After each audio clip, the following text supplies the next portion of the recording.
Hello friends, welcome to MPSC trick channel. मी अजय कुमार गोसावी. आजपासून आपण तात्यांचा ठोकळा आधुनिक महाराष्ट्र इतिहास ही सिरीज सुरू करतोय.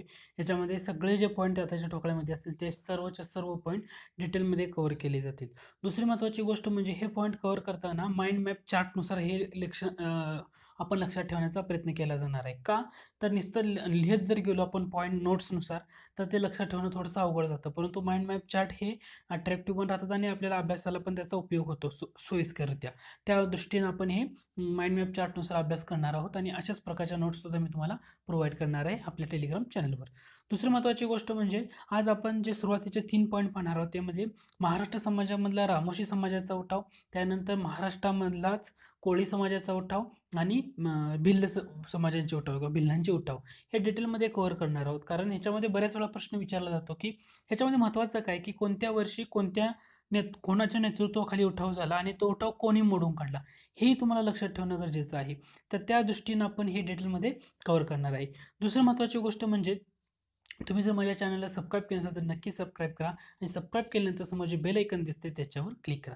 तर आज आपण सुरुवातीला पाहणार आहोत ते म्हणजे महाराष्ट्रातील रामोजी समाजाचा उठाव. आता महाराष्ट्रामधला जो रामोजी समाजाचा उठाव पाहताना तुम्हाला पहिल्यांदा एकच कळतं, एक म्हणजे उमाजी नाईक हे नाव माहीत असतं. परंतु उमाजी नाईक यांच्या व्यतिरिक्त काही महत्त्वाची नावं होती. फॉर एक्झाम्पल संतू नाईक वगैरे, त्यांच्याबद्दलची सुद्धा डिटेल माहिती पाहणं गरजेचं आहे. परंतु याची सुरुवात होते ती म्हणजे उमाजी नाईक, शेवटसुद्धा या समाजाचा उठाव मेन त्याचा कोर पार्ट आहे तर तो उमाजी नाईकनुसार होतो. म्हणून आपण उमाजी नाईक यांच्याबद्दल थोडंसं पाहू. आता उमाजी नाईक यांचं पूर्ण नाव आहे उमाजी दादाजी नाईक. खोमने हे सरनेम होतं. आता इथे एक प्रिंटिंग मिस्टेक आहे, ती 7 सप्टेंबर 1791ला त्यांचा जन्म आहे, हे लक्षात घ्या. 1711 झाले तिथं. तर उमाजी नाईक यांचा जन्म 7 सप्टेंबर 1791 रोजी भिवरी हे जे गाव आहे, कुठलं गाव आहे? भिवरी गाव आहे. इथं 9 पाहिजे. भिवरी हे गाव आहे ना, या गावामध्ये झालेलं आहे. ते गाव कोणत्या तालुक्यात येतं? तर पुरंदर तालुक्यात येतं, जिल्हा पुणे. आता परीक्षेला ना याच्यावर पुरंदर म्हणजे उमाजी नाईक यांचा जन्म कुठला आहे किंवा जन्मगाव कोणता आहे ना, हे जोड्या लावायच्या टाईपमध्ये प्रश्न विचारण्यात आला होता. तर तुम्हाला ते जर कळलं असतं की उमाजी नाईक यांचं गाव पुरंदर, तर हे तुम्हाला प्रश्न सॉल्व्ह करता आला असता. तर अशा प्रकारे प्रश्न एमपीएससी विचारते. म्हणजे पुण्यामधलं कोणत्या ठिकाणी तर भिवरी हे गाव आहे जरूर, परंतु तालुका आहे पुरंदर आहे. त्यामुळे उमाजी नाईक, दादाजी नाईक, पुरंदर हे लक्षात ठेवा. आता रामोशी समाजाच्या उठावाचा तुम्ही अभ्यास करत असताना फक्त उमाजी नाईकच यांचा अभ्यास करून जमणार नाही, परंतु त्याच्यामध्ये एक महत्त्वाचा व्यक्ती येते ती म्हणजे संतू नाईक. आता उमाजींच्या आधी संतू नाईक यांनी रामोशी समाजाचं नेतृत्व केलेलं होतं.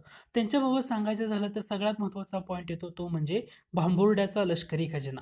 तर त्यांनी तो 1824 साली लुटला. संतू नाईक यांच्या नेतृत्वाखाली भांबुर्ड्याचा लष्करी खजिना केव्हा लुटण्यात आला होता? 1824 साली. आणि याच्यामध्ये नेतृत्व जरी संतू नाईक केलं असलं तरी इतर 2 महत्त्वाच्या व्यक्ती होत्या. त्याच्यामध्ये उमाजी नाईक आणि अमृता नाईक हे दोघंही त्यामध्ये होते. म्हणजे संतू नाईक हे मुख्य नेतृत्व आहे भांबोड्याचा लष्करी खजाना लुटताना. आणि संतू नाईक यांच्याबरोबर इतर काही महत्त्वाचे 2 व्यक्ती होत्या. त्यामध्ये उमाजी नाईक पण येतं आणि अमृता नाईक पण येतं. त्यामुळे परीक्षेसाठी इम्पॉर्टंट काय आहे? उमाजींच्या नेतृत्वामध्ये भांबोड्याचा लष्करी खजाना 1824 मध्ये लुटला. तर ते विधान बरोबर ठरत नाही. नेतृत्व कोणाचं होतं? तर नेतृत्व हे संतू नाईक यांचं होतं. परंतु इतर व्यक्तीमध्ये उमाजी नाईक आणि अमृता नाईक होते. नेतृत्व कोणी केलं होतं 1824च्या भांबोड्याच्या लष्करी खजिन्यामध्ये? संतू नाईक. हे लक्षात ठेवा. का लक्षात ठेवायचं? तर 2 महत्त्वाचे दरोडे किंवा 2 महत्त्वाच्या घटना इथं तुम्हाला सायमल्टेनियसली लक्षात ठेवायचं आहे. दुसरं म्हणजे विंग या गावात टाकलेला दरोडा. हे समजलं असेल तुम्हाला. 1824 भांबोड्याचा लष्करी खजाना, संतू नाईक यांचं नेतृत्व, उमाजी आणि अमृता नाईक इतर व्यक्ती होत्या. परंतु तुम्हाला हे का लक्षात ठेवायचं आहे? कारण 1818 मध्ये भोरजवळील विंग गावात जेव्हा दरोडा पडला होता ना, तर तेव्हा कोणाला अटक झाली होती? तर उमाजीला अटक झाली होती. ह्या 2 गोष्टी आहेत. 1818चा जो दरोडा टाकला होता भोरजवळ विंग गावात, तिथं अटक झाली उमाजींना. आणि उमाजींनी काय केली, जेव्हा ते तुरुंगातच होते ना, तर तुरुंगातच त्यांनी अक्षर ओळख करून घेतलेली होती. पहिल्यांदा हे लक्षात ठेवा. म्हणजे भांबोड्याचा लष्करी खजाना लुटण्याच्या अगोदर 1818 मध्ये भोरजवळील विंग गावामध्ये दरोडा टाकताना उमाजींना पकडण्यात आलं होतं आणि त्यामध्ये त्यांनी तुरुंगातच अक्षर ओळख केली होती. आणि 1824चा जो भांबोड्याचा लष्करी खजाना लुटला, नेतृत्व जे संतू नाईक आणि उमाजी आणि अमृता नाईक इतर 2 महत्त्वाच्या व्यक्ती होत्या. तर हे सायमल्टेनियसली दोन्ही गोष्टी लक्षात ठेवणं गरजेचं आहे. आता जेव्हा संतू नाईक यांच्या नंतर रामोशी समाजाचं नेतृत्व कोणी केलं असेल तर ते केले उमाजी नाईक यांनी. नंतर महत्त्वाच्या पॉईंटमध्ये येतो तो म्हणजे उमाजींना पकडण्यासाठी इंग्रजांनी जी जबाबदारी देण्यात आली होती तर ती 2 व्यक्तींकडे देण्यात आलेली होती, परंतु त्यांना ते यश आलं नाही. तर त्या 2 व्यक्ती कोण हे तुम्हाला कळलं पाहिजे. एक होते कॅप्टन अलेक्झांडर आणि दुसरे होते कॅप्टन मॅकिंटोश. कॅप्टन अलेक्झांडर आणि कॅप्टन मॅकिंटोश या दोघांना उमाजींना पकडण्यासाठी जबाबदारी देण्यात आली होती, परंतु त्यांना ते यश आलेलं नाही. प्रश्न असा पडतो की उमाजींना पकडलं कसं? तर उमाजींना पकडण्यासाठी एका भारतीय व्यक्तीनेच मदत केली. त्या व्यक्तीचं नाव आहे नाना चव्हाण. 15 डिसेंबर 1831 रोजी 15 डिसेंबर 1831 रोजी वयाच्या 40व्या वर्षी उमाजींना पकडण्यात आलं. त्यांना पकडण्यासाठी मदत कुणी केली तर एका भारतीय व्यक्तीनंच केली. त्या व्यक्तीचं नाव आहे नाना चव्हाण. आणि उमाजींना अटक झाली ती एक्झॅक्टली ती कुठं झालेली आहे? उत्तोळी किंवा उतरोली हे जे गाव आहे ह्या ठिकाणी उमाजींना अटक झालेली आहे. नाना चव्हाण यांच्या मदतीने इंग्रजांनी त्यांना पकडलेलं होतं. नाना चव्हाण हे सुद्धा पॉईंट खूप लक्षात ठेवणं गरजेचं आहे. परीक्षकांना अशावर सुद्धा प्रश्न विचारला जाऊ शकतो. त्यामुळे 15 डिसेंबर 1831 रोजी नाना चव्हाण यांच्या मदतीनं इंग्रजांनी उमाजींना पकडलं. उत्तोळी किंवा त्याला उत्तरोली असं ते गावाचं नाव आहे, तिथं पकडण्यात आलं होतं. आणि त्यानंतर त्यांना फाशी देण्यात आली. कुठं फाशी दिली तर 3 फेब्रुवारी 1832ला 3 फेब्रुवारी 1832ला म्हणजे वयाच्या 41व्या वर्षी उमाजी नाईक यांना फाशी देण्यात आली.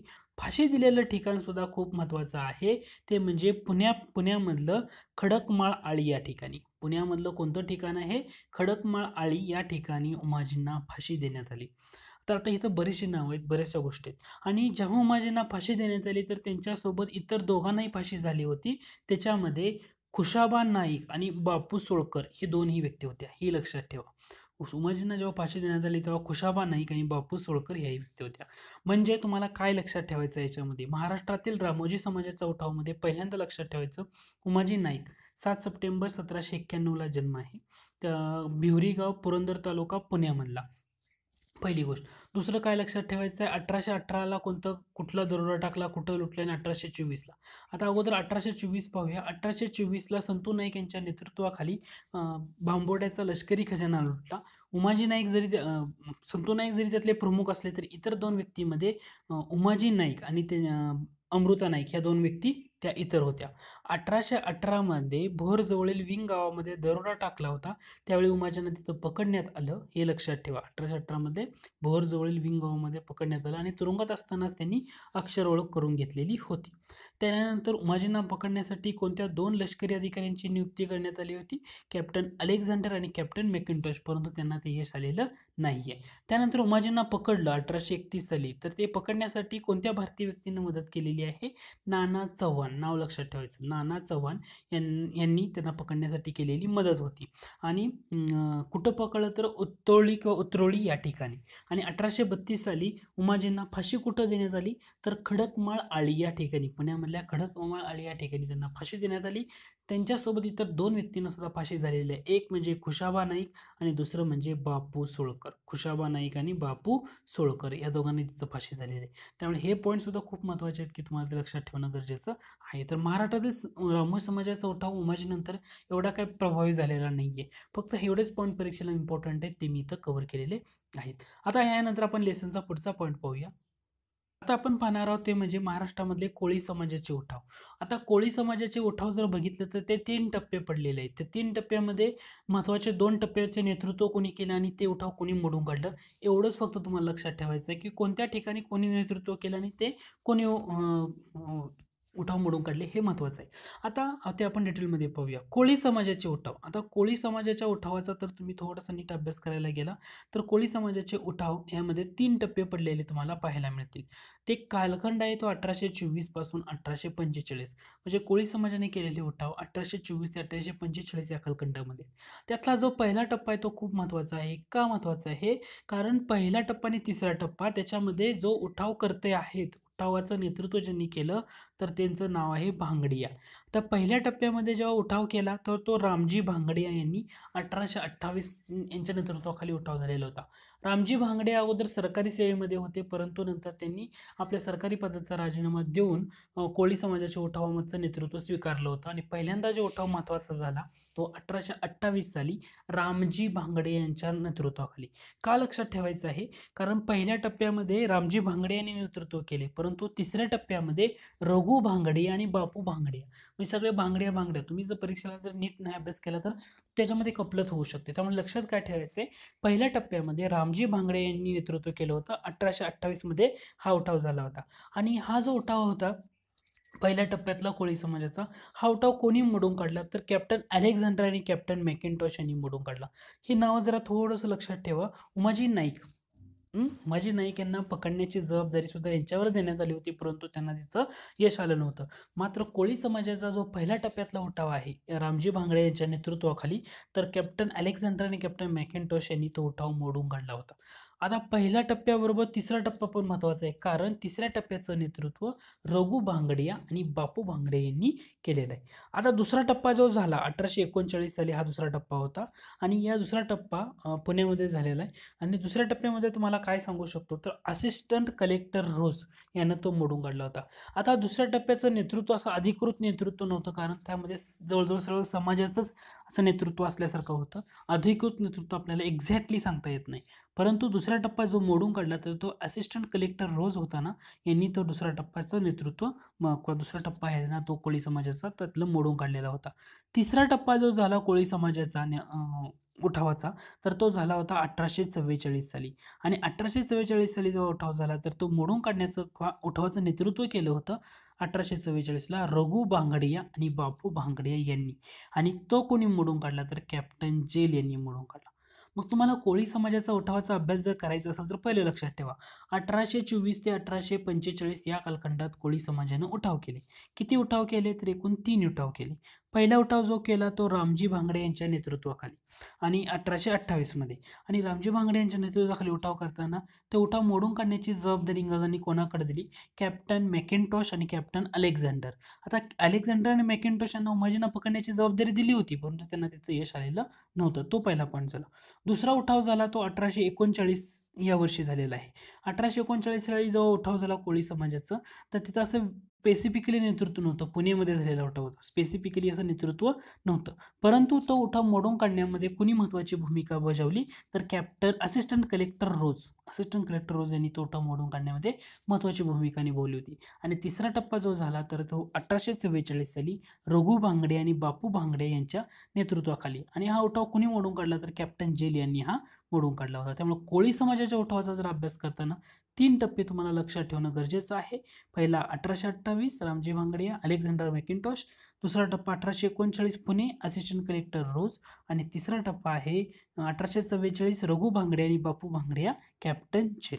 एवढं लक्षात ठेवणं खूप म्हणजे खूप महत्त्वाचं आहे. त्यानंतर आपण पाहणार आहोत ते म्हणजे भिल्ल समाजाचे उठाव. आता भिल्ल समाजाच्या उठावामध्ये ना ह्याचं महत्त्वाचं काय आहे, उठावातलं नेते कोणते होते, कोणत्या वर्षी कोणत्या नेत्याच्या अंडरखाली हे उठाव झाले, हे महत्त्वाचं आहे. आणि एवढं जरी लक्षात ठेवलं मोर दॅन इनफ आहे. आता आपण ते डिटेलमध्ये पाहूया. भिल्ल समाजाच्या उठावाचा जर तुम्ही नीट अभ्यास करायला ठरवलं तर भिल्ल समाजाच्या उठावाचं नेतृत्व ठिकाण किंवा कोणत्या ठिकाणी भिल्लांचं प्रमाण जास्त होतं, तर खानदेशामध्ये भिल्ल बांधवांचं प्रमाण हे जास्त होतं. उठाव हे तिथूनच जास्त आले. आता दुसरं लक्षात ठेवताना भिल्ल समाजाच्या उठावामध्ये नेतृत्व किंवा नेते कोणकोणते तर खूप लोक आहेत. त्याच्यामध्ये चिल नाईक येतात. चिल नाईक, शेख ढुल्ला, हिरा, सेवाराम घिसाडी, खरजा सिंग, हे 5 नावं महत्त्वाचे आहेत. चिल नाईक, शेख ढुल्ला, सेवाराम घिसाडी आणि खरजा सिंग, त्याला काजी सिंग असे म्हटलं. तर हे भिल्ल समाजाच्या उठावामध्ये होते. आता पहिल्यांदा लक्षात ठेवायचं काय आहे, भिल्ल समाजाचा उठाव पहिल्यांदा झाला होता तो 1803 मध्ये खानदेशामध्ये. आणि ह्या उठावाचं महत्त्वाची टॅगलाईन किंवा महत्त्वाची गोष्ट काय आहे, तर या उठावामध्ये पेंढाऱ्यांची साथ या भिल्लांना मिळाली होती. 1803 साली खानदेशामध्ये भिल्ल समाजाने उठाव केला होता. आणि या उठावाला साथ कोणाची मिळाली होती तर पेंढाऱ्यांची साथ मिळाली होती, हे लक्षात ठेवा. दुसरा जो महत्त्वाचा उठाव झाला तो सातमाळा अजिंठा या भागामध्ये झाला होता 1818 मध्ये. सातमाळा अजिंठा या भागामध्ये 1818 या साली उठाव झाला होता. आणि ह्याच्यामध्ये ना 2 महत्त्वाची नावं येतात. एक येतं 1818 साठी, इथं आहे. ही 2 नावं महत्त्वाची येतात 1818 साली झालेल्या उठावाला. पहिला येतो तो म्हणजे चिल नाईक आणि शेख डुल्ला. आता कॅप्टन ब्रिग्ज यांनी चिल नाईक यांना फाशी दिलेली आहे आणि कॅप्टन डुसार्ट यांनी शेख डुल्ला यांना पकडलेलं आहे. तर कॅप्टन डुसार्ट शेख डुल्ल्याला पकडलं, कॅप्टन ब्रिग्ज चिल नाईकला फाशी दिलेली आहे. परंतु हा उठाव मोडून काढण्याचं काम सातमाळा अजिंठ्याचं पूर्णपणे केलंय ते म्हणजे मेजर मोरिन यांनी. 1818 साली सातमाळा अजिंठा या भागामध्ये जो उठाव झाला तो मोडून काढण्याचं काम केले मेजर मोरिन यांनी. त्याच्यानंतर 1822 साली जो उठाव झाला त्याचं नेतृत्व स्वीकारलं होतं हिरा यांनी. हिरा हा भिल्ल समाजाची नेते. 1825 साली जो उठाव झाला त्याचं नेतृत्व स्वीकारलं होतं सेवाराम घिसाडी. 1825 साली जो उठाव झाला त्याचं नेतृत्व स्वीकारलं होतं सेवाराम घिसाडी. लेफ्टनंट ऑटट्रम यांनी तो उठाव मोडून काढला होता. त्यामुळे भिल्ल समाजाच्या उठावाबाबत ना एवढ्याच गोष्टी आहेत. परत एकदा सांगतो काय लक्षात ठेवायचं आहे. भिल्ल समाजाच्या उठावामध्ये सर्वाधिक पहिल्यांदा लक्षात ठेवा की कोणत्या भागामध्ये त्यांचं प्रमाण जास्त होतं. खानदेश. नेते 5 चिल नाईक, शेख डुल्ला, हिरा, सेवाराम घिसाडे आणि खाजा सिंग. 1803चा उठाव खानदेश पेंढाऱ्यांची साथ. 1818 सातमाळा अजिंठा भागात झाला, मेजर मोरिन यांनी उठाव मोडून काढला. 1822 हिरा यांच्या नेतृत्वाखाली आणि 1825 मध्ये सेवाराम घिसाडींचं नेतृत्व होतं. लेफ्टनंट ऑट्रम यांनी हा उठाव मोडून काढला होता. तर एवढ्या जरी गोष्टी तुम्ही लक्षात ठेवल्या तरी मोर दॅन इनफ आहे. तर आज आपण जो तात्याचा ठोकळा या सिरीजमधला पहिले 3 महत्त्वाचे उठाव ते कव्हर केलेले आहे. यानंतर आपण डिटेलमध्ये बाकी गोष्टी सुद्धा कव्हर करणार आहोत आणि हे लेसन कव्हर करताना असंच माइंड मॅप चार्टनुसार आपण ते पाहणार आहोत. या लेसनमध्ये आपण एवढंच पाहतोय. आय होप हे लेसन तुम्हाला आवडलं असेल. जर आवडलं असेल तर जरूर लाईक करा. तुम्ही अजूनही माझ्या चॅनलला सबस्क्राईब केलं नसेल तर नक्की सबस्क्राईब करा. लेसन आवडलं तर तुमच्या मित्रांना शेअर करायला विसरू नका. धन्यवाद.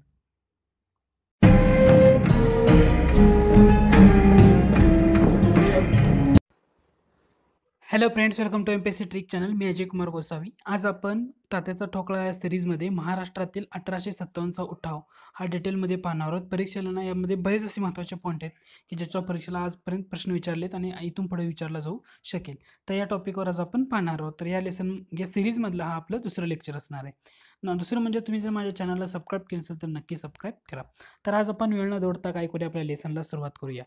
महाराष्ट्रातील 1857च्या उठावामध्ये सगळ्यात पहिल्यांदा येतो तो म्हणजे कोल्हापुरातला उठाव.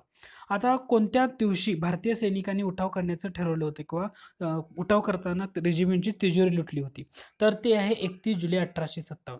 31 जुलै 1857 रोजी सैन्याचे जे 27व्या रेजिमेंटमधील भारतीय सैनिकांनी ना उठाव करताना रेजिमेंटची तिजोरी लुटली होती. त्याच्यामध्ये आता हा उठाव जो आहे तो मोडून कोणी काढला, तर जेकब हा जो ब्रिटिश अधिकारी आहे, या ब्रिटिश अधिकाऱ्यानं कोल्हापुरातला उठाव मोडून काढला होता. हा पहिला पॉईंट लक्षात घ्या. त्याचबरोबर आणखी दोन तीन ठिकाणी सुद्धा भारतीय सैनिकांनी उठावाचा प्रयत्न केला होता. तर तेही पॉईंट किंवा इयर वाईज लक्षात ठेवा.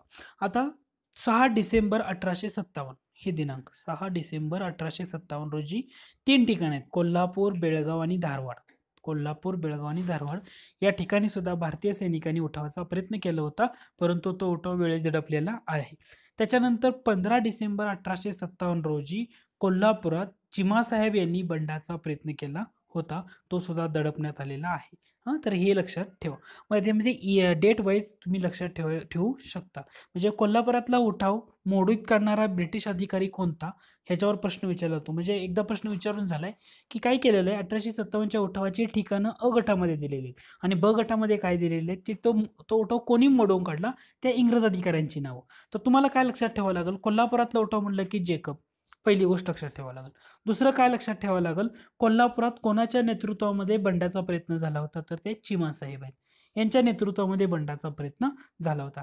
या 2 गोष्टी कोल्हापुरातल्या उठावाच्या रिलेटेड तुम्ही डेफिनेटली लक्षात ठेवा. आणि दुसरं लक्षात ठेवताना काय ठेवा, की कोणत्या 3 ठिकाणी भारतीय सैनिकांनी उठावाचा प्रयत्न केला होता 6 डिसेंबर 1857ला. 6 डिसेंबर 1857ला त्याच्यामध्ये कोल्हापूर, बेळगाव आणि धारवाड. परंतु इथला उठाव जो आहे ना तो वेळीच दडपण्यात आलेला होता. तर हा एक महत्त्वाचा पॉईंट आहे की नक्की लक्षात ठेवा. त्याच्यानंतर साताऱ्यातला उठाव. साताऱ्यातल्या उठावाबाबतचं एक महत्त्वाचं नाव आहे, ते मी तुम्हाला सांगतो. ते नाव आहे ते म्हणजे रंगो बापूजी. आता रंगो बापूजी यांनी कोणत्या ठिकाणी उठावाची ठिकाणं निश्चित केलेली होती, म्हणजे कोणती अशी ठिकाणं होती ज्या ठिकाणी त्यांनी ते निश्चित केलेली होती. त्याच्यामध्ये कोल्हापूर, पंढरपूर, फलटण, वाटार, कराड, कळंबी, बेळगाव, आरळे, देवरे यासारखी त्यांनी ठिकाणं निश्चित केली होती. आता हा सुद्धा उठाव म्हणजे आता बऱ्याच झाला. असा उठाव कोणी मोडीत काढला? इंग्रजांनी मोडीत काढलेला होता. आता ह्यांच्याबाबत आता साताऱ्यातला उठाव म्हणलं की रंगो बापूजी हे नाव तर तुम्हाला ॲटलीस्ट समजून जाईल. परंतु दुसरी एक महत्त्वाची गोष्ट तुम्हाला लक्षात ठेवायची काय आहे? रंगो बापूजी यांना ना ब्रिटिशांनी पकडलं. तर त्याच्यासाठी कोणी फितुरी केली ते नाव लक्षात ठेवा. तर भोर येथील जे पंत सचिवांचे नोकर आहेत कृष्णाजी सदाशिव सिंदकर, हे नाव खूप महत्त्वाचं आहे, ते लक्षात घ्या. कृष्णाजी सदाशिव सिंदकर यांनी काय केलं होतं, तर रंगोबापूंना फितुरींनी ब्रिटिशांच्या हवाली केलं होतं आणि ब्रिटिशांनी त्यांनी हे कृष्णाजींना कोणता किताब दिला, तर विश्वासराव हा किताब दिलेला होता. म्हणजे त्यांनी रंगोबापूंना पकडण्यासाठी केलेली मदत म्हणून ब्रिटिशांनी त्यांना कोणता किताब दिला, तर विश्वासराव. त्यामुळे रंगोबापूजी म्हटल्यानंतर तुम्हाला या 2-3 गोष्टी नक्की लक्षात ठेवणं गरजेचं आहे. रंगोबापूजी म्हटलं की साताऱ्यातल्या उठावाच्या संदर्भातली व्यक्ती, पहिला गोष्ट लक्षात ठेवा. दुसरं म्हणजे त्यांना पकडून कोणी दिलं ना, ते नाव खूप महत्त्वाचं आहे. ते म्हणजे कृष्णाजी सदाशिव सिंदकर हे नाव इम्पॉर्टंट आहे आणि त्या कृष्णाजींना ब्रिटिशांनी विश्वासराव किताब दिला होता. हे लक्षात ठेवा. त्यानंतर नाशिकमधल्या पेठमधला उठाव, नाशिकच्या पेठमधला उठाव. आता या उठावाचं नेतृत्व कुणी केलेलं होतं? तर नाशिक जिल्ह्यामधला जो पेठ येथील जो राजा होता ना, भगवंतराव निळकंठराव यांच्या नेतृत्वामध्ये कोणत्या बांधवांनी उठाव केलेला आहे, तर कोळी बांधवांनी उठाव केलेला होता. आता दुसरं एक लक्षात ठेवा, ह्याच्या जसं 6 डिसेंबर 1857ला अगोदरच्या स्लाइडमध्ये मी तुम्हाला सांगितलं होतं, हा पॉईंट 6 डिसेंबर 1857ला कोल्हापूर, बेळगाव आणि धारवाड येथील भारतीय सैनिकांनी उठावाचा प्रयत्न केला होता. त्याच दिवशी हर्सुलच्या बाजारात भिल्लांच्या मदतीने उठाव झाला होता नाशिकमध्ये. आणि नाशिकमधला जो पेठमधला उठाव आहे, हा कोणत्या इंग्रज अधिकाऱ्यानं मोडीत काढला, तर ते होता ग्लासपूल. ग्लासपूल हा जो ब्रिटिश अधिकारी होता, त्यानं हा उठाव मोडीत काढला होता. तिथला जो राजा आहे भगवंतराव निळकंठराव यांना पकडण्यात आलं आणि त्यांना फाशी देण्यात आली, हेही लक्षात ठेवा. तर जानेवारी 1857 मध्ये नांदगाव येथे भिल्लांनी परत एकदा उठावाचा प्रयत्न केला होता, तो सुद्धा मोडून काढलेला आहे. त्यामुळे परीक्षेला काय इम्पॉर्टंट आहे, नाशिकमधल्या पेठमधला उठावाचं नेतृत्व कोणी केलं? भगवंतराव निळकंठराव, हे नाव लक्षात ठेवा. आणि हा उठाव कोणी मोडीत काढला, तर ग्लासपूल यानं मोडीत काढला. 2च पॉईंट लक्षात ठेवायचं. आणि हर्सुलच्या बाजारात भिल्लांच्या मदतीने उठाव झाला होता 6 डिसेंबर 1857ला. हाही पॉईंट परीक्षेसाठी इम्पॉर्टंट आहे. त्याच्यानंतर येतो तो म्हणजे अहमदनगरमधला उठाव. आता अहमदनगरमधला उठाव याचं नेतृत्व झालं होतं भागोजी नाईक यांनी केलं होतं. तर हा संगमनेर जवळ झालेला उठाव होता. भागोजी नाईक, अहमदनगरमधला उठाव म्हटलं की काय लक्षात ठेवायचं? भागोजी नाईक. खानदेशामधला उठाव झाला तर त्याचं नेतृत्व कोणी केलं? कजार सिंग किंवा करजार सिंग असं म्हटलं जातं. हे भिल्ल समाजाचे उठाव केलेले आहे, भिल्ल समाजाचेच नेते होते. परंतु खानदेशामध्ये करजार सिंग यांच्या नेतृत्वाखाली भिल्ल समाजाने जो उठाव केला ना, तो काय इम्पॉर्टंट आहे? कारण याच्यामध्ये 400 भिल्ल स्त्रिया सहभागी झाल्या होत्या. काय इम्पॉर्टंट आहे, तर तो त्याच्यामध्ये 400 भिल्ल स्त्रिया सहभागी झाल्या होत्या. त्यामुळे खानदेशामध्ये करजार सिंग यांच्या नेतृत्वाखाली जो उठाव झाला तरी, म्हणजे तुम्हाला काय काय गोष्टी लक्षात ठेवणं गरजेचं आहे. रंगोबापू म्हटल्यानंतर सातारा ठिकाण लक्षात ठेवा. नाशिकमधील पेठ म्हटलं की भगवंतराव निळकंठराव हे नाव लक्षात ठेवा. अहमदनगरमधला उठाव म्हटलं की भागोजी नाईक हे नाव लक्षात ठेवा. खानदेशमधला उठाव म्हटलं की करजार सिंग हे नाव लक्षात ठेवा. त्याचप्रमाणे सातपुड्यामध्ये जो उठाव झाला आणि या सातपुड्यामधल्या उठावाचं नेतृत्व केलं होतं शंकर शहा यांनी. सातपुड्यामध्ये जो उठाव झाला त्याचं नेतृत्व कोणी केलेलं आहे, तर शंकर शहा यांनी केलेलं आहे. म्हणजे आतापर्यंत जे उठाव झाले त्यांचं नेतृत्व कोणी कोणी केलं, हेही तुम्हाला ध्यानात घेणं गरजेचं आहे. त्या कोणी कोणी उठाव नेतृत्व केलं ते एकदा सांगतो. कोल्हापुरातला उठाव चिमासाहेब यांनी केलं आणि जेकब या ब्रिटिश अधिकाऱ्यानं मोडीत काढलं. साताऱ्यातला उठाव रंगो बापूजी गुप्ते यांच्या नेतृत्वाखाली झालं. त्यांनी बऱ्याचशा गोष्टी केलेल्या आहेत. त्यांना पकडलं कोणी, तर हे कृष्णाजी सदाशिव सिंदकर यांनी फितुरी केलेली होती, ते एक लक्षात ठेवा. नाशिकमधल्या पेठमधला उठाव भगवंतराव निळकंठराव यांच्या नेतृत्वाखाली झाली. ग्लासपूल या ब्रिटिश अधिकाऱ्याने तो बंड मोडीत काढलं होतं. अहमदनगरमधला उठाव भागोजी नाईक यांच्या नेतृत्वात झाला संगमनेरजवळ. खानदेशातला उठाव करजार सिंग यांच्या नेतृत्वात झाला आणि सातपुड्यातला उठाव शंकर शाह यांच्या नेतृत्वात झाला. एवढे पॉईंट क्लिअर झाले असतील तर आपण आता पुढचा पॉईंट पाहूया. पुढचा पॉईंट आहे ते म्हणजे नागपूरमधला उठाव. आता नागपूरमधल्या उठावामध्ये नागपूरच्या उठाववाल्यांनी ना लखनौ, कानपूर येथील बंडखोरांची साथ दिलेली होती. आता दुसरा एक गोष्ट लक्षात ठेवणं गरजेचं आहे. नागपूरची जी राणी आहे बाकाबाई, ही ना इंग्रजांची एकनिष्ठ राहिलेली आहे. नागपूरची राणी बाकाबाई इंग्रजांशी एकनिष्ठ झालेली. 13 जून 1857 रोजी सीताबर्डी, कामठी या ठिकाणी झालं उठावाचा जो बेत होता ना, तो इंग्रजांनी अगोदरच मोडून काढला होता. त्यामुळे तिथं काही जास्त पसरलेलं नाही. आता 1857च्या महाराष्ट्रातल्या उठावापैकी आणखी एक महत्त्वाचं येतं, ते एक संस्थान आहे. ते संस्थान म्हणजे जमखिंडीचं संस्थान आणि या जमखिंडीच्या संस्थानाचे जे राजे होते ना, तर ते अप्पासाहेब पटवर्धन होते आणि हा इंग्रजांच्या मर्जीतला असल्यामुळे तिथला उठाव हा सक्सेसफुल झालेला नाही. त्यामुळे जमखिंडी संस्थानचे राजे म्हणजे जमखिंडी संस्थान जर म्हटलं तर तुम्हाला आप्पासाहेब पटवर्धन हे नाव लक्षात ठेवणं खूप गरजेचं आहे. तर हे इंग्रजांच्या मर्जीतलं असल्यामुळे उठाव तिथं फसलेला आहे. मुधोळमधील हुलगडी येथील बेरड समाजाने केलेला जो उठाव होता ना, तर तो अयशस्वी ठरलेला आहे, हेही लक्षात घ्या. मुधोळमधल्या हुलगडी येथील बेरड समाजाने उठाव केला होता, तो सुद्धा अयशस्वी ठरलेला आहे. त्यामुळे 1857च्या उठावामध्ये हे बऱ्याच गोष्टी आहेत, ह्या तुम्ही लक्षात ठेवा. त्याच्यानंतर महाराष्ट्रातील जे शेतकरी बांधव आहेत त्यांनी केलेले उठाव. आता महाराष्ट्रामध्ये अगोदर तुम्हाला लॉर्ड एल्फिन्स्टन यांनी मुंबई प्रांतामध्ये रयतवारी पद्धत लागू झाली होती. त्यामुळं जी जमीन महसुलाची जबाबदारी आहे ती प्रत्येक शेतकऱ्याकडे गेलेली होती. त्याच्यामुळं आता ह्याचं 2-3 गोष्टी तुम्हाला लक्षात ठेवणं गरजेचं आहे. त्यातला पहिला महत्त्वाचा पॉईंट येतो तो म्हणजे शेतकऱ्यांचा पहिला मोठा उठाव तर 12 मे 1875 रोजी सुपे या ठिकाणी झाला होता. 12 मे 1875 रोजी सुपे या ठिकाणी शेतकऱ्यांनी पहिला मोठा उठाव केला होता. त्याच्यामध्ये जी मारवाडी, गुज्जर किंवा सावकार यांच्यावर हल्ले करण्यात आलेले होते. त्याचबरोबर तुम्हाला लक्षात ठेवताना 2 पॉइंट सायमल्टेनियसली लक्षात ठेवायचे. एक सुपे हे ठिकाण शेतकऱ्यांनी केलेला पहिला मोठा उठाव होता आणि त्याच्याबरोबर कर्दे हे ठिकाण. आता 1874 साली म्हणजे 1875च्या अगोदर 1 वर्ष पुणे जिल्ह्यातल्या शिरूर तालुक्यामध्ये कर्दे या गावच्या शेतकऱ्यांनी सारा भरण्याचं नाकारलं होतं. परंतु मोठा उठाव झाला होता तो सुपे येथील शेतकऱ्यांनी केला होता. ह्या 2 गोष्टी लक्षात ठेवा, 1874चा आणि 1875चा. 1874 साली पुणे जिल्ह्यातल्या शिरूर तालुक्यामध्ये कर्जे या गावच्या शेतकऱ्यांनी सारा भरण्याचं नाकारलं होतं. आणि दुसरं काय लक्षात ठेवायचं तर 12 मे 1875 रोजी सुपे येथील शेतकऱ्यांनी मोठा उठाव करून सावकारराव, मारवाडी, गुजर यांच्यावर हल्ले केलेले होते. तर हा 2 महत्त्वाचे पॉईंट आहेत ना, जाता जरूर लक्षात ठेवा. 1874ला झाला होता. आता त्याच्यानंतर हे उठावाचं लोण पुणे, अहमदनगर व्यतिरिक्त सातारा, रायगड, सोलापूर, रत्नागिरी या जिल्ह्यामध्ये सुद्धा पसरलेलं होतं. शेतकरी उठावाची महत्त्वाची केंद्र कोणती तर त्याच्यामध्ये इंदापूर, भीमडी, कर्जत, शिरूर, हवेली, पारनेर, श्रीगोंदा ही अहमदनगरमधली ठिकाण आहेत. आता शेतकऱ्यांचे असंतोष वाढत चाललाय त्याच्यासाठी चौकशी करण्यासाठी सरकारनं एक कमिशन नेमलं. त्या कमिशनला म्हटलं जातं डेक्कन राईट्स कमिशन. आता हे कमिशन एकूण 4 सदस्यांचं होतं आणि या कमिशननं 1879 साली ना एक ॲक्ट पास केला. त्या ॲक्टला म्हटलं जातं the Deccan agricultural relief act. त्या ॲक्टचं नाव काय the Deccan agricultural relief act. आता याच्यामध्ये काय लक्षात ठेवायचं तर एक कन्सेप्ट येते ती म्हणजे तगाई कर्जे.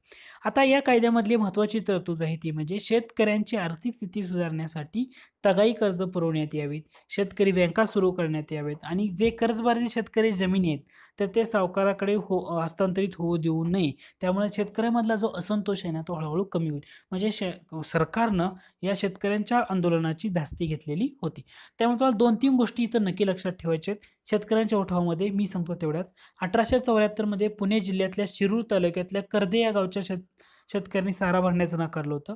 12 मे 1875 रोजी सुपे येथील शेतकऱ्यांनी पहिला मोठा उठाव केला होता आणि त्याच्यानंतर डेक्कन राईट कमिशन नेमलं. 1879 साली ॲक्ट संमत झाला आणि या 2-3 गोष्टी तगाई कर्ज, शेतकरी बँका सुरू करा.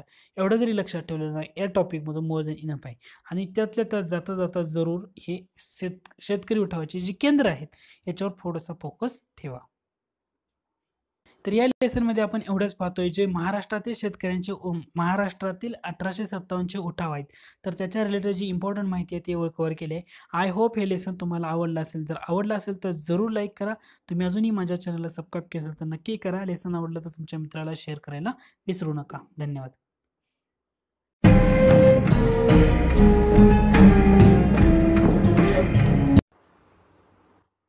Hello friends, welcome to MPSC trick channel. मी अजय कुमार गोसावी. आज आपण काय पाहणार आहे तर काँग्रेसची स्थापना होण्यापूर्वी जे भारतामध्ये स्थापन झालेल्या राष्ट्रवादी संस्था होत्या म्हणजे त्या बंगाल प्रांतामधल्या असतील किंवा मद्रास प्रांतामधील असतील किंवा मुंबई प्रांतामधील असतील आणि काही अशा संस्था होत्या की ज्या भारताबाहेरही स्थापन झाल्या होत्या. दादाभाई नौरोजी त्यातले महत्त्वाचे व्यक्ती होते. तर अशा सर्व संस्थांना एका लेसनमध्ये आपण कव्हर करणार आहे. परीक्षेला याच्यावर 1 ते 2 मार्क प्रश्न विचारला शकतो. तर आज आपण काय करूया, वेळ न दवडता आपल्या लेसनला सुरुवात करूया. आज आपण सुरुवात करणार आहे ते म्हणजे बंगाल प्रांतातल्या राष्ट्रवादी संस्था. बंगाल प्रांतामध्ये स्थापन झालेली पहिली महत्वाची संस्था आहे ती म्हणजे बंगभाषा प्रसारक सभा. आता ही कधी स्थापन झाली होती तर 1836 साली स्थापन झाली होती. 1836 साली बंगभाषा प्रसारक सभा होती.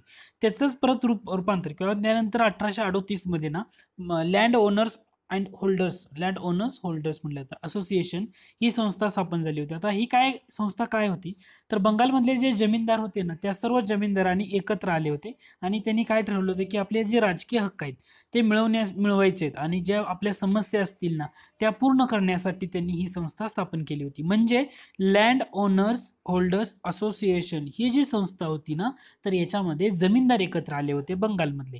ही स्थापन झाली होती जुलै 1838 मध्ये. कधी स्थापन झाली होती? जुलै 1838 मध्ये. त्याच्यामध्ये ना महत्वाची व्यक्ती कोण होती ना ते फक्त लक्षात ठेवायचं, ते म्हणजे द्वारकानाथ टागोर. द्वारकानाथ टागोर यांनी या संस्थेच्या स्थापनेमध्ये ना पुढाकार घेतलेला होता. आणि ही जी संस्था कोणत्या संस्थेशी सहकार्य करत असत तर ती लंडन मधली जी ब्रिटिश इंडिया असोसिएशन होती या असोसिएशनची ही संस्था सहकार्य करत असत. ही एवढं लक्षात ठेवा. म्हणजे बंगभाषा प्रसारक सभा 1836, लँड ओनर्स होल्डर्स असोसिएशन जुलै 1838, पुढाकार कोणी घेतला? द्वारकानाथ टागोर यांनी घेतला. त्याच्यानंतर पुढे संस्था स्थापन झाली ती म्हणजे बेंगाल ब्रिटिश इंडिया सोसायटी. पुढची संस्था कोणती आहे? बेंगाल ब्रिटिश इंडिया सोसायटी ही संस्था आहे पुढची महत्वाची. आता ही संस्था स्थापन झाली होती 20 एप्रिल 1843. कधी स्थापन झाले? 20 एप्रिल 1843. या सुद्धा संस्थेमध्ये पुढाकार कोणी घेतलाय तर तो आहे द्वारकानाथ टागोर यांनीच घेतलेला आहे. आणि त्याला आणखी एक संघटनेने मदत केली होती ती म्हणजे ब्रिटिश इंडिया सोसायटी. या ब्रिटिश इंडिया सोसायटीकडून ऍक्च्युली प्रेरणा घेऊन ही संघटना स्थापन करण्यात आलेली होती. जेव्हा ही बेंगाल ब्रिटिश इंडिया सोसायटी स्थापन झाली ना तर त्याच्यामध्ये पहिली जी कार्यकारी समिती होती त्याच्यामध्ये 15 सदस्य होते आणि याच्यामध्ये 15 सदस्याची फोड जर केली तर भारतीय होते 11 आणि युरोपियन सदस्य होते 4. परंतु अध्यक्षपद हे युरोपियन सदस्याकडे दिलं होतं तर ते अध्यक्षपद होतं जॉर्ज थॉम्सन यांच्याकडे. कुणाकडे होतं? जॉर्ज थॉम्सनकडे. आणि यांचं कार्य काय होतं तर ती भारतीय जनतेची जी स्थिती आहे त्याची माहिती गोळा करायचं, ती सरकारकडे पाठवायचं आणि त्यातून लोक कल्याणाच्या काही गोष्टी करता येतील का ते पाहायचं. एवढंच महत्त्वाची गोष्ट ह्या बंगाल ब्रिटिश इंडिया सोसायटी संस्थेची होती.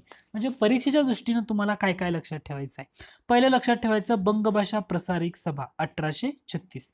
नंतर लक्षात ठेवायचं लँड ओनर्स होल्डर्स असोसिएशन जुलै 1838. पुढाकार द्वारकानाथ टागोर. जमीनदार एकत्र येऊन स्थापन झालेली. त्यानंतर स्थापन झाली बंगाल ब्रिटिश इंडिया सोसायटी 20 एप्रिल 1843. ही इयर. द्वारकानाथ टागोर 15 सदस्य, त्यामध्ये 11 भारतीय आणि 4 युरोपीय. परंतु अध्यक्षपद कोणाकडे दिलं तर युरोपियनकडे जॉर्ज थॉम्सन यांच्याकडे होतं. हे लक्षात ठेवायचं. आणि याची स्थापना त्यासाठी झाली होती की लोक कल्याण करणं महत्वाचं. त्याच्यानंतर ना महत्वाची संस्था येते ती म्हणजे ब्रिटिश इंडियन असोसिएशन. ही एक खूप महत्वाची संस्था आहे. पुढची संस्था कोणती आहे? British Indian association. ऍक्च्युली ही संस्था म्हणजे दोन संस्थांची ना एकत्रीकरण होतं. ब्रिटिश इंडियन असोसिएशन जी लँड ओनर्स असोसिएशन स्थापन झाली होती जुलै 1838 मध्ये आणि दुसरी होती बंगाल ब्रिटिश इंडिया सोसायटी होती म्हणजे जी 20 एप्रिल 1843 ला स्थापन झाली होती. या दोन्हींच्या मिश्रणातून जी संस्था तयार झाली त्याला ब्रिटिश इंडियन असोसिएशन असं म्हटलं जातं. म्हणजे तुम्हाला ह्याचा क्रम लक्षात ठेवणं खूप गरजेचं आहे. पहिला होती बंगभाषा प्रसारक सभा, ते लक्षात येईल. त्यानंतर तुम्हाला लँड ओनर्स असोसिएशन लक्षात ठेवायची. मग बंगाल ब्रिटिश इंडिया सोसायटी होती. तर लँड ओनर्स आणि बंगाल ब्रिटिश इंडिया सोसायटी एकत्रीकरण झालं आणि त्यामधून तयार झाली ब्रिटिश इंडियन असोसिएशन. स्थापन आहे 31 ऑक्टोबर 1851 ला. 31 ऑक्टोबर 1851. आता ही संस्था स्थापन झाली होती कोलकात्याला आणि याचं जे अध्यक्षपद होतं तर ते कोणाकडे देण्यात आलं होतं तर राधाकांत देव यांच्याकडं आणि सचिवपद कोणाकडे होतं तर देवेंद्रनाथ टागोर यांच्याकडे होतं. म्हणजे तुम्हाला द्वारकानाथ टागोर नाही, देवेंद्रनाथ टागोर सचिवपद देण्यात आलं होतं ब्रिटिश इंडियन असोसिएशनचं, हे ध्यानात घ्या. म्हणजे ब्रिटिश इंडियन असोसिएशन स्थापन झाली 31 ऑक्टोबर 1851. अध्यक्षपद राधाकांत देव आणि स्थापना झाली होती कोलकात्याला. आता ही जी ब्रिटिश इंडियन असोसिएशन होती ना, तर यांनी केलेल्या काही महत्त्वाच्या मागण्या होत्या. तर त्या मागण्यामध्ये काय केलं होतं, तर जे कार्यकारी मंडळ आणि न्यायमंडळ यांचं जे कार्यक्षेत्र असावं ते वेगवेगळं असावं, म्हणजे स्वतंत्र असावं. मिठावरचा कर किंवा अबकारी कर, बाकी जे कर आहेत ना, ते रद्द करण्यात यावेत, अशा काही महत्त्वाच्या मागण्या त्यांनी केलेल्या होत्या. म्हणजे याचा क्रम फक्त लक्षात ठेवणं गरजेचं आहे. बंगभाषा प्रसारक सभा 1836, त्यानंतर लँड ओनर्स असोसिएशन जुलै 1838, त्यानंतर बेंगाल ब्रिटिश इंडिया सोसायटी 20 एप्रिल 1843 आणि 31 ऑक्टोबर 1851ला ब्रिटिश इंडियन असोसिएशन ही संस्था स्थापन झाली होती. पुढची संस्था येते ते म्हणजे इंडियन लीग 1875ला स्थापन झाली होती.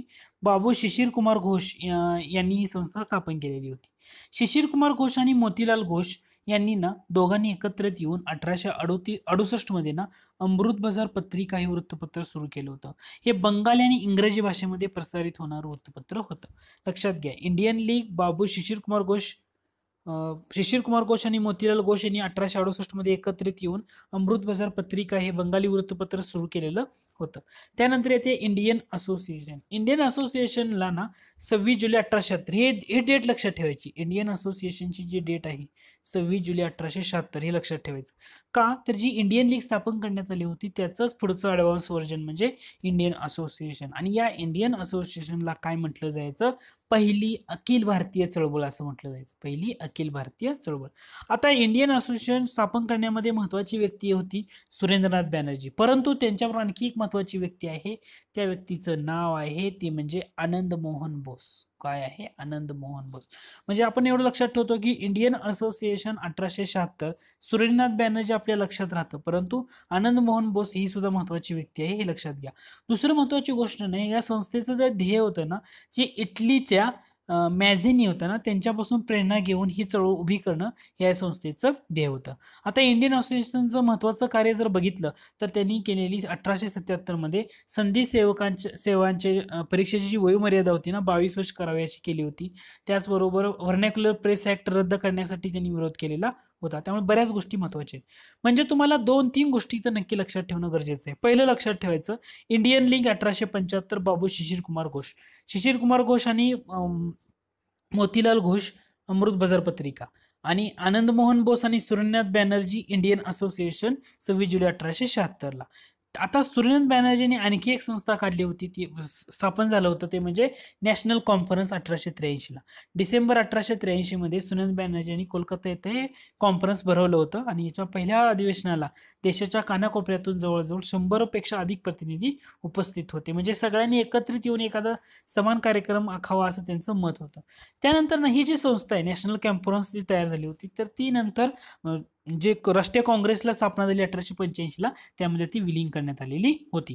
म्हणजे बंगालमधील राष्ट्रवादी चळवळ किंवा राष्ट्रवादी संस्था जर लक्षात ठेवायचं झालं तर तुम्हाला काय काय लक्षात ठेवायचं आहे. पहिलं लक्षात ठेवायचं बंगभाषा प्रसारक सभा. पहिलं काय लक्षात ठेवा, बंगभाषा प्रसारक सभा 1836. मग लक्षात ठेवायचं लँड ओनर्स असोसिएशन जुलै 1838 द्वारकानाथ टागोर. त्यानंतर Bengal British India Society, Bengal British India Society 20 एप्रिल 1843. कोणी केलं, द्वारकानाथ टागोरीस होते. 15 सदस्य, जॉर्ज थॉम्सन अध्यक्ष. त्यानंतर स्थापन झाली ती म्हणजे बंगाल ब्रिटिश इंडिया सोसायटी आणि लँड ओनर्स असोसिएशनच्या एकत्रीकरणातून ती म्हणजे ब्रिटिश इंडियन असोसिएशन 31 ऑक्टोबर 1851. त्याच्यानंतर इंडियन लीग स्थापन झाली, शिशिर कुमार घोष 1875. इंडियन लीग नंतर इंडियन असोसिएशन स्थापन झाली 26 जुलै 1876. इंडियन लीगचंच पुढचं ॲडव्हान्स व्हर्जन होतं, पण याच्यामध्ये आनंद मोहन बोस ही व्यक्ती लक्षात ठेवणं गरजेचं आहे. सुरेंद्रनाथ बॅनर्जी लक्षात राहतं परंतु आनंद मोहन बोस लक्षात राहत नाही. मग नॅशनल कॉन्फरन्स सुरेंद्रनाथ बॅनर्जी यांनी ही काँग्रेसमध्ये परत विलीन झालेली आहे. त्यानंतर आपण पाहणार आहोत ते म्हणजे मद्रास इलाक्यातल्या राष्ट्रवादी संस्था. मद्रास इलाक्यातली पहिली राजकीय स्वरूपाची संघटना म्हणून ज्याला ओळखलं जातं ती आहे मद्रास नेटिव्ह असोसिएशन. याची स्थापना होती 1848ला. मद्रास नेटिव्ह असोसिएशन स्थापना 1848. का लक्षात ठेवायचं आहे? कारण ती मद्रास प्रांतातली पहिली राजकीय स्वरूपाची संघटना म्हणून त्याला ओळखलं जातं. याचे जे संस्थापक होते ते होते गाजोलू लक्ष्मी नरसू चेट्टी. हे नाव लक्षात ठेवा, गाजोलू Lakshmi Narasu Chetty.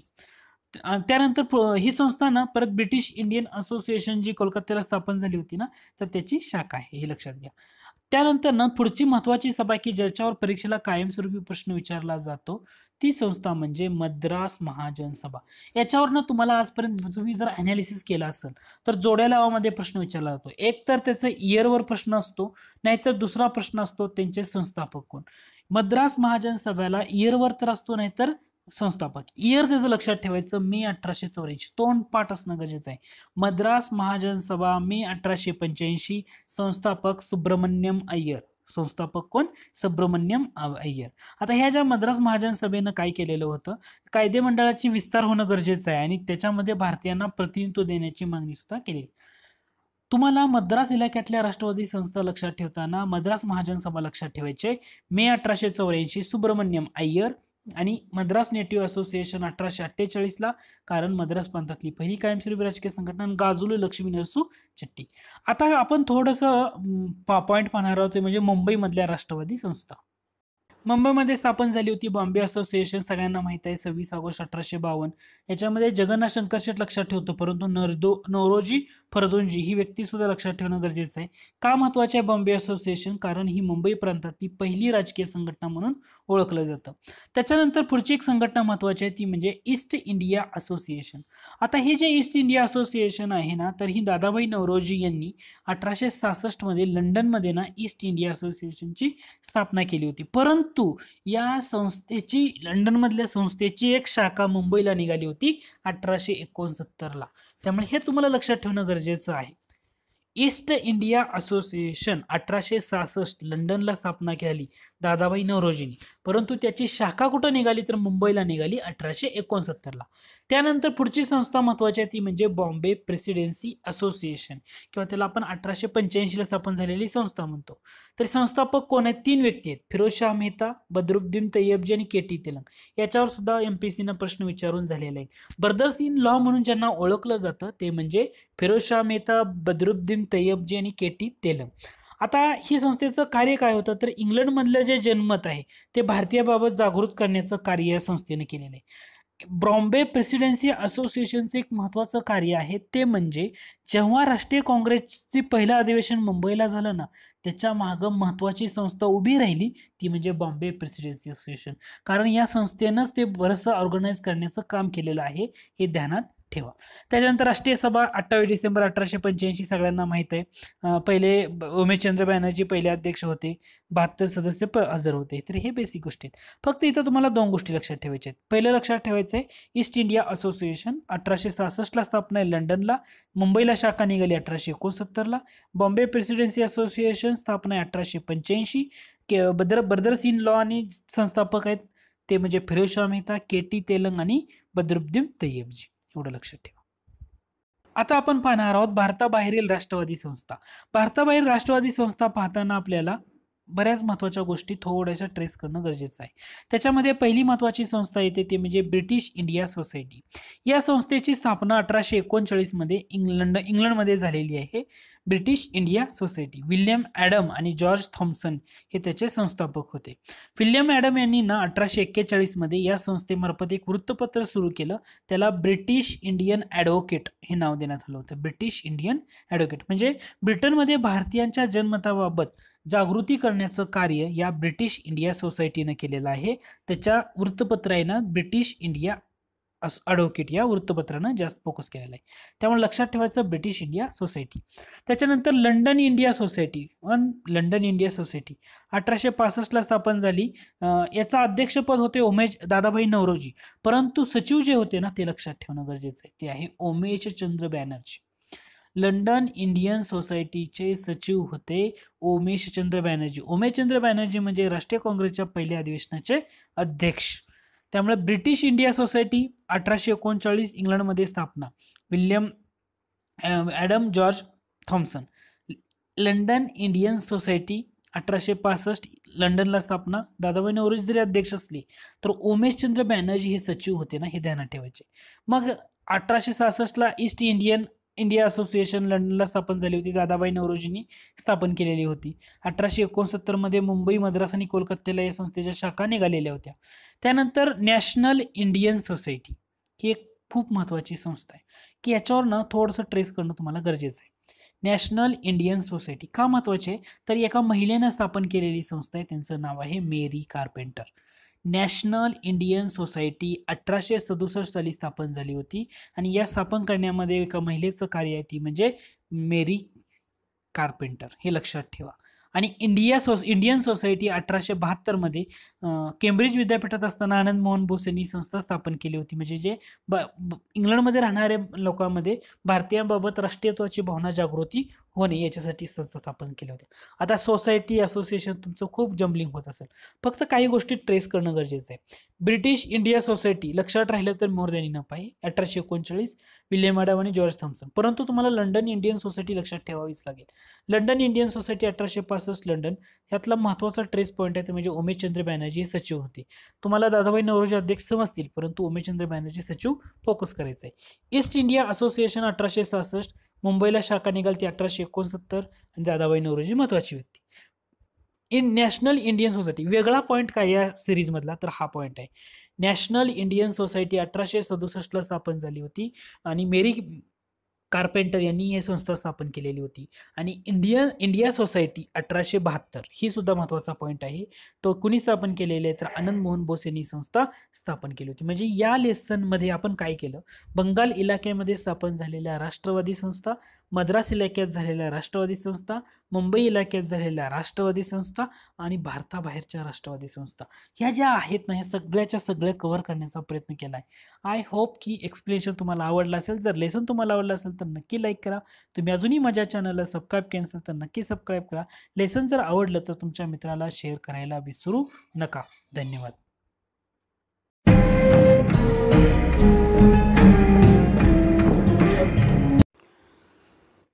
Hello friends, welcome to MPSC trick channel. मी अजय कुमार गोसावी. आज आपण तात्याच्या ठोकळ्यामधला पुढचा टॉपिक पाहणार आहोत, तो म्हणजे 1857 नंतरचे भारतातील व्हाईसरॉय. आता या टॉपिकमध्ये आपण सुरुवात करताना लॉर्ड कॅनिंग पासून करणार आहे आणि कर्झनपर्यंत आपण डिटेलमध्ये पाहणार आहेत. त्यानंतरचे जे व्हाईसरॉय असणार आहेत ना, ते थेरॉटिकल पार्टमध्ये आपण कव्हर करणार आहे. अशा अनुषंगाने लेसनची रचना केलेली आहे. तर आज आपण वेळ न दौडता आपल्या लेसनला सुरुवात करूया. 1857चं भारतातील व्हाईसरॉय हे असं का म्हटलेलं आहे, कारण 1857चा जेव्हा उठाव झाला त्यावेळेस त्यानंतर पुढच्या गोष्टी घडलेल्या, त्यामध्ये 1858चा जाहीरनामा आला, राणीचा जाहीरनामा. आणि या जाहीरनाम्यानुसार भारतातील जे गव्हर्नर जनरलचं पद होतं ना, तर ते बदलून काय झालं, भारताचा व्हाईसरॉय झालेला आहे. म्हणजे गव्हर्नर जनरल हे पद बंद झालं आणि त्याच्याऐवजी व्हाईसरॉय हे पद, नवीन पद निर्माण करण्यात आलं. मग आता प्रश्न असा उरतो की भारताचा शेवटचा गव्हर्नर जनरल कोण, तर त्याचं उत्तर आहे लॉर्ड कॅनिंग. आणि भारताचा पहिला व्हाईसरॉय कोण, त्याचं सुद्धा उत्तर आहे लॉर्ड कॅनिंग. कारण जेव्हा 1857चा उठाव झाला तेव्हा प्रत्यक्षदर्शी गव्हर्नर जनरल कोण होता, तर तो लॉर्ड कॅनिंग होता. आणि त्यामुळे 1858चा जाहीरनामा आला तेव्हा सुद्धा लॉर्ड कॅनिंगच होता. त्यामुळं तुम्हाला परीक्षेसाठी लक्षात काय ठेवायचं, भारताचा शेवटचा गव्हर्नर जनरल कोण, तर त्याचं उत्तर आहे लॉर्ड कॅनिंग.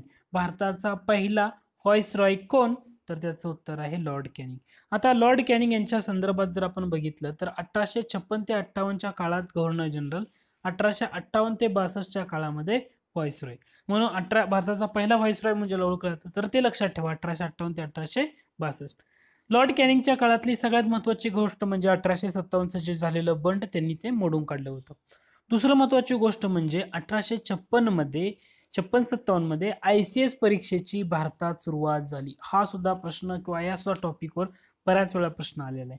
1856-57 मध्ये ICS परीक्षेची भारतात सुरुवात झाली. हे कोणत्या गव्हर्नर जनरलच्या कार्यकाळात झालेलं आहे, तर लॉर्ड कॅनिंगच्या कार्यकाळात झालेलं आहे. त्यांनी खालसा धोरण सुद्धा रद्द केलेलं होतं. आता मुंबई, मद्रास आणि कलकत्ता या विद्यापीठाची स्थापना कोणत्या साली झाली, तर 1857 साली.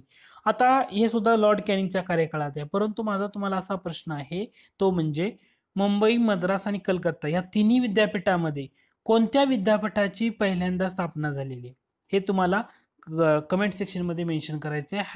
#answer हे तुम्ही असं वापरायचं आहे, #answer. आणि कोणत्या विद्यापीठाची पहिल्यांदा स्थापना झालेली आहे हे तुम्ही तिथं सांगायचं आहे. हा तुमच्यासाठी प्रश्न. त्याच्यानंतर त्यांनी 1860 मध्ये आग्रा व लाहोर येथे दरबार भरवून संस्थानिकांना त्यांच्या संदा परत करण्याची घोषणा सुद्धा केलेली होती. दुसरी महत्वाची गोष्ट म्हणजे 1861चा जो इंडियन हायकोर्ट ऍक्ट आहे त्याच्यानुसार ह्या उच्च न्यायालयाची स्थापना झालेली आहे. इंडियन पिनल कोडची मान्यता, इंडियन पिनल कोडला मान्यता कोणी दिली तर हे कॅनिंगनीच दिलेलं आहे. इंडियन पिनल कोडला 1860 मध्ये मान्यता दिलेली आहे. आता हा इंडियन पिनल कोड कोणी तयार केला तर 1836 मध्ये लॉर्ड मेकॅली यांनी तयार केलेला हा इंडियन पिनल कोड होता. याला मान्यता सुद्धा लॉर्ड कॅनिंग यांनीच दिलेली आहे. तर लॉर्ड कॅनिंग यांच्या संदर्भातल्या आता इथून येणाऱ्या पुढच्या महत्वाच्या गोष्टी 3 ते 4 गोष्टी आहेत की ज्या परीक्षेला हमखास विचारले जाण्याचे चान्सेस आहेत. पहिलं म्हणजे का तर सध्या नवीन शैक्षणिक धोरण चर्चेत आहे, त्यामुळे शिक्षण खात्यासंदर्भातले ओल्ड प्रश्न किंवा ओल्ड आतापर्यंतच्या हिस्ट्रीवर प्रश्न विचारला जाऊ शकतो. त्यातला पहिला महत्वाचा पॉईंट येतो तो म्हणजे भारतातील प्रत्येक प्रांतात शिक्षण खाते कोणी सुरू केले. भारतातल्या प्रत्येक प्रांतात शिक्षण खाते कोणी सुरू केले. भारतातल्या प्रत्येक प्रांतात शिक्षण खाते हे कोणी सुरू केलं तर लॉर्ड कॅनिंग यांनी सुरू केलेलं आहे. परंतु भारत मंत्री चार्ल्स वूडच्या सल्ल्यानुसार केलं होतं 1859 साली. भारत मंत्री चार्ल्स वूड यांनी दिलेल्या सल्ल्यानुसार 1859 साली भारतातल्या प्रत्येक प्रांतामध्ये शिक्षण खाते सुरू केले होते लॉर्ड कॅनिंग. दुसरा महत्वाचा प्रश्न आहे की जिथं बऱ्याच वेळा परीक्षेला फसवलं जातं तो म्हणजे 1861 मध्ये अहमदाबाद कोलकाता हा लोहमार्ग सुरू झाला. कारण लोहमार्ग किंवा अशा बाकी गोष्टीबाबत लॉर्ड कॅनिंगचं महत्व नाहीये, परंतु हा एवढा लक्षात ठेवण्यासारखा आहे. परीक्षेला याच्यावर प्रश्न विचारला जाऊ शकता आणि आपण डलहौसी, कर्झन या 2-3 व्हाईसरॉय, गव्हर्नर जनरल व्हाईसरॉय मध्ये गफलत करू शकतो. त्यामुळं लॉर्ड कॅनिंग 1861 मध्ये अहमदाबाद कोलकाता हा लोहमार्ग सुरू केला. हा तोंडपाठ असणं गरजेचं आहे. खूप इम्पॉर्टंट पॉईंट आहे, ह्याच्यावर तुम्ही थोडासा ट्रेस करा. मी का ट्रेस करा असं म्हणतोय, जर तुम्ही ओल्ड क्वेश्चन पेपरचं अनालिसिस केलं तर तुम्हाला त्याचं नक्की समजेल. तेवढं लक्षात ठेवायचं, लॉर्ड कॅनिंगनं 1861 मध्ये कोलकाता अहमदाबाद हा लोहमार्ग सुरू केलेला होता. खूप महत्वाचा 1861चा कौन्सिल ऍक्ट त्याच्याच कार्यकाळात. दुसरा महत्वाचा पॉईंट म्हणजे बेंगाल रेंट ऍक्ट. आता 1859 मध्ये हा ऍक्ट सुरू करण्यात आला होता. हा शेतकऱ्यांच्या हितासाठी असलेला ऍक्ट आहे. हा सुद्धा लॉर्ड कॅनिंगच्याच कार्यकाळात झालेला आहे. मग लॉर्ड कॅनिंगच्या कार्यकाळातल्या काही गोष्टी तुम्हाला लक्षात ठेवणं गरजेचं आहे. पहिला म्हणजे ICS परीक्षेची भारतात सुरुवात. डेफिनेटली लक्षात ठेवा. प्रत्येक प्रांतात शिक्षण खाते 1859 चार्ल्स वूडच्या सल्ल्यानुसार.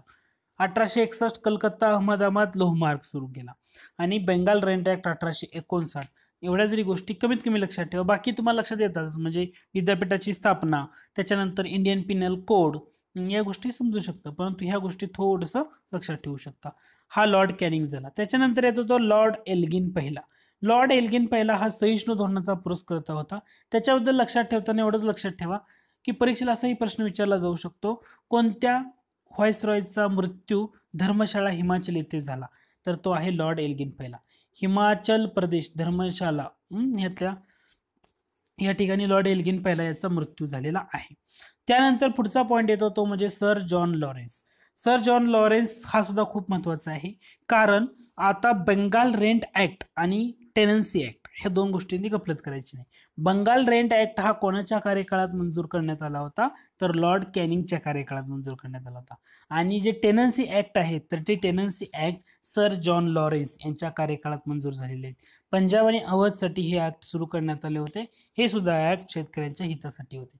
2 गोष्टी लक्षात ठेवायच्या मी आत्ताच सांगितलं. Bengal rent act Lord Canning, tenancy act sir John Lawrence. आता त्याच्यानंतर 2-3 गोष्टी. पहिलं महत्वाचं म्हणजे सर जॉन लॉरेन्स बद्दलचे 4ही पॉईंट महत्वाचे. पहिला, दुष्काळ आयोगाची स्थापना 1868 मध्ये सर जॉन लॉरेन्स यांनी केली होती. दुसरं म्हणजे जलसिंचन खातं आणि पाटबंधारे खातं. सर जॉन लॉरेन्स यांनी जलसिंचन खाते निर्माण केलं आणि त्या जलसिंचन खात्यावर रिचर्ड स्टॅची या तज्ज्ञाची नियुक्ती केली होती आणि पाटबंधारे खाते सुद्धा सुरू केलं होतं. उपराजधानीचं ठिकाण निर्माण केलं, ते नाव होतं सिमला. सिमला हे उपराजधानीचं ठिकाण निर्माण केलं सर जॉन लॉरेन्स यांच्या कार्यकाळामध्ये. आणि अफगाणिस्तान बरोबर उत्कृष्ट निष्क्रियतेचं धोरण राबवलं होतं. तुम्हाला परीक्षेसाठी हा खूप महत्वाचा व्हाईसरॉय आहे सर जॉन लॉरेन्स. पहिले लक्षात ठेवा टेनन्सी ऍक्ट पंजाब अवधसाठी. दुसरं 1868 दुष्काळ आयोगाची स्थापना, त्याला आपण फॅमिन कमिशन असंही म्हटलं जातं.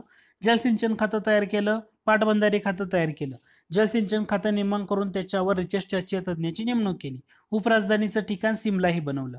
हे नवीन गोष्टी. Sir John Lawrence. एवढं तरी ॲटलिस्ट तुम्हाला लक्षात ठेवणं गरजेचं आहे. त्याच्यानंतर येतो तो म्हणजे लॉर्ड मेयो. लॉर्ड मेयो आर्थिक विकेंद्रीकरणाचा जनक ज्याला म्हटलं जातं, तर तो आहे लॉर्ड मेयो. आणि स्थानिक स्वराज्य संस्थाचा जनक तो म्हणजे लॉर्ड रिफन. लॉर्ड रिफन आणि लॉर्ड मेयो लक्षात ठेवायचं. लॉर्ड मेयो म्हटलं आर्थिक विकेंद्रीकरणाचा जनक लॉर्ड मेयो आणि स्थानिक स्वराज्य संस्थेचा जनक लॉर्ड रिफन. आता हे लॉर्ड मेयोनी जे आर्थिक विकेंद्रीकरणाचे विधेयक आहे ना, हे पास कधी केलं तर हे 14 डिसेंबर 1870 रोजी. त्याला प्रांतिक स्वायत्ततेची सनद असंही म्हटलं जातं. लॉर्ड मेयोच्या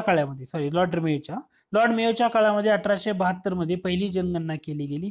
याच्याच काळामध्ये काही चळवळी सुरू झाल्या. त्यामध्ये वहाबी चळवळ आणि कुका चळवळ या सुरू म्हणण्यापेक्षा क्रियाशील झाल्या असं म्हटलेलं आहे, लक्षात घ्या.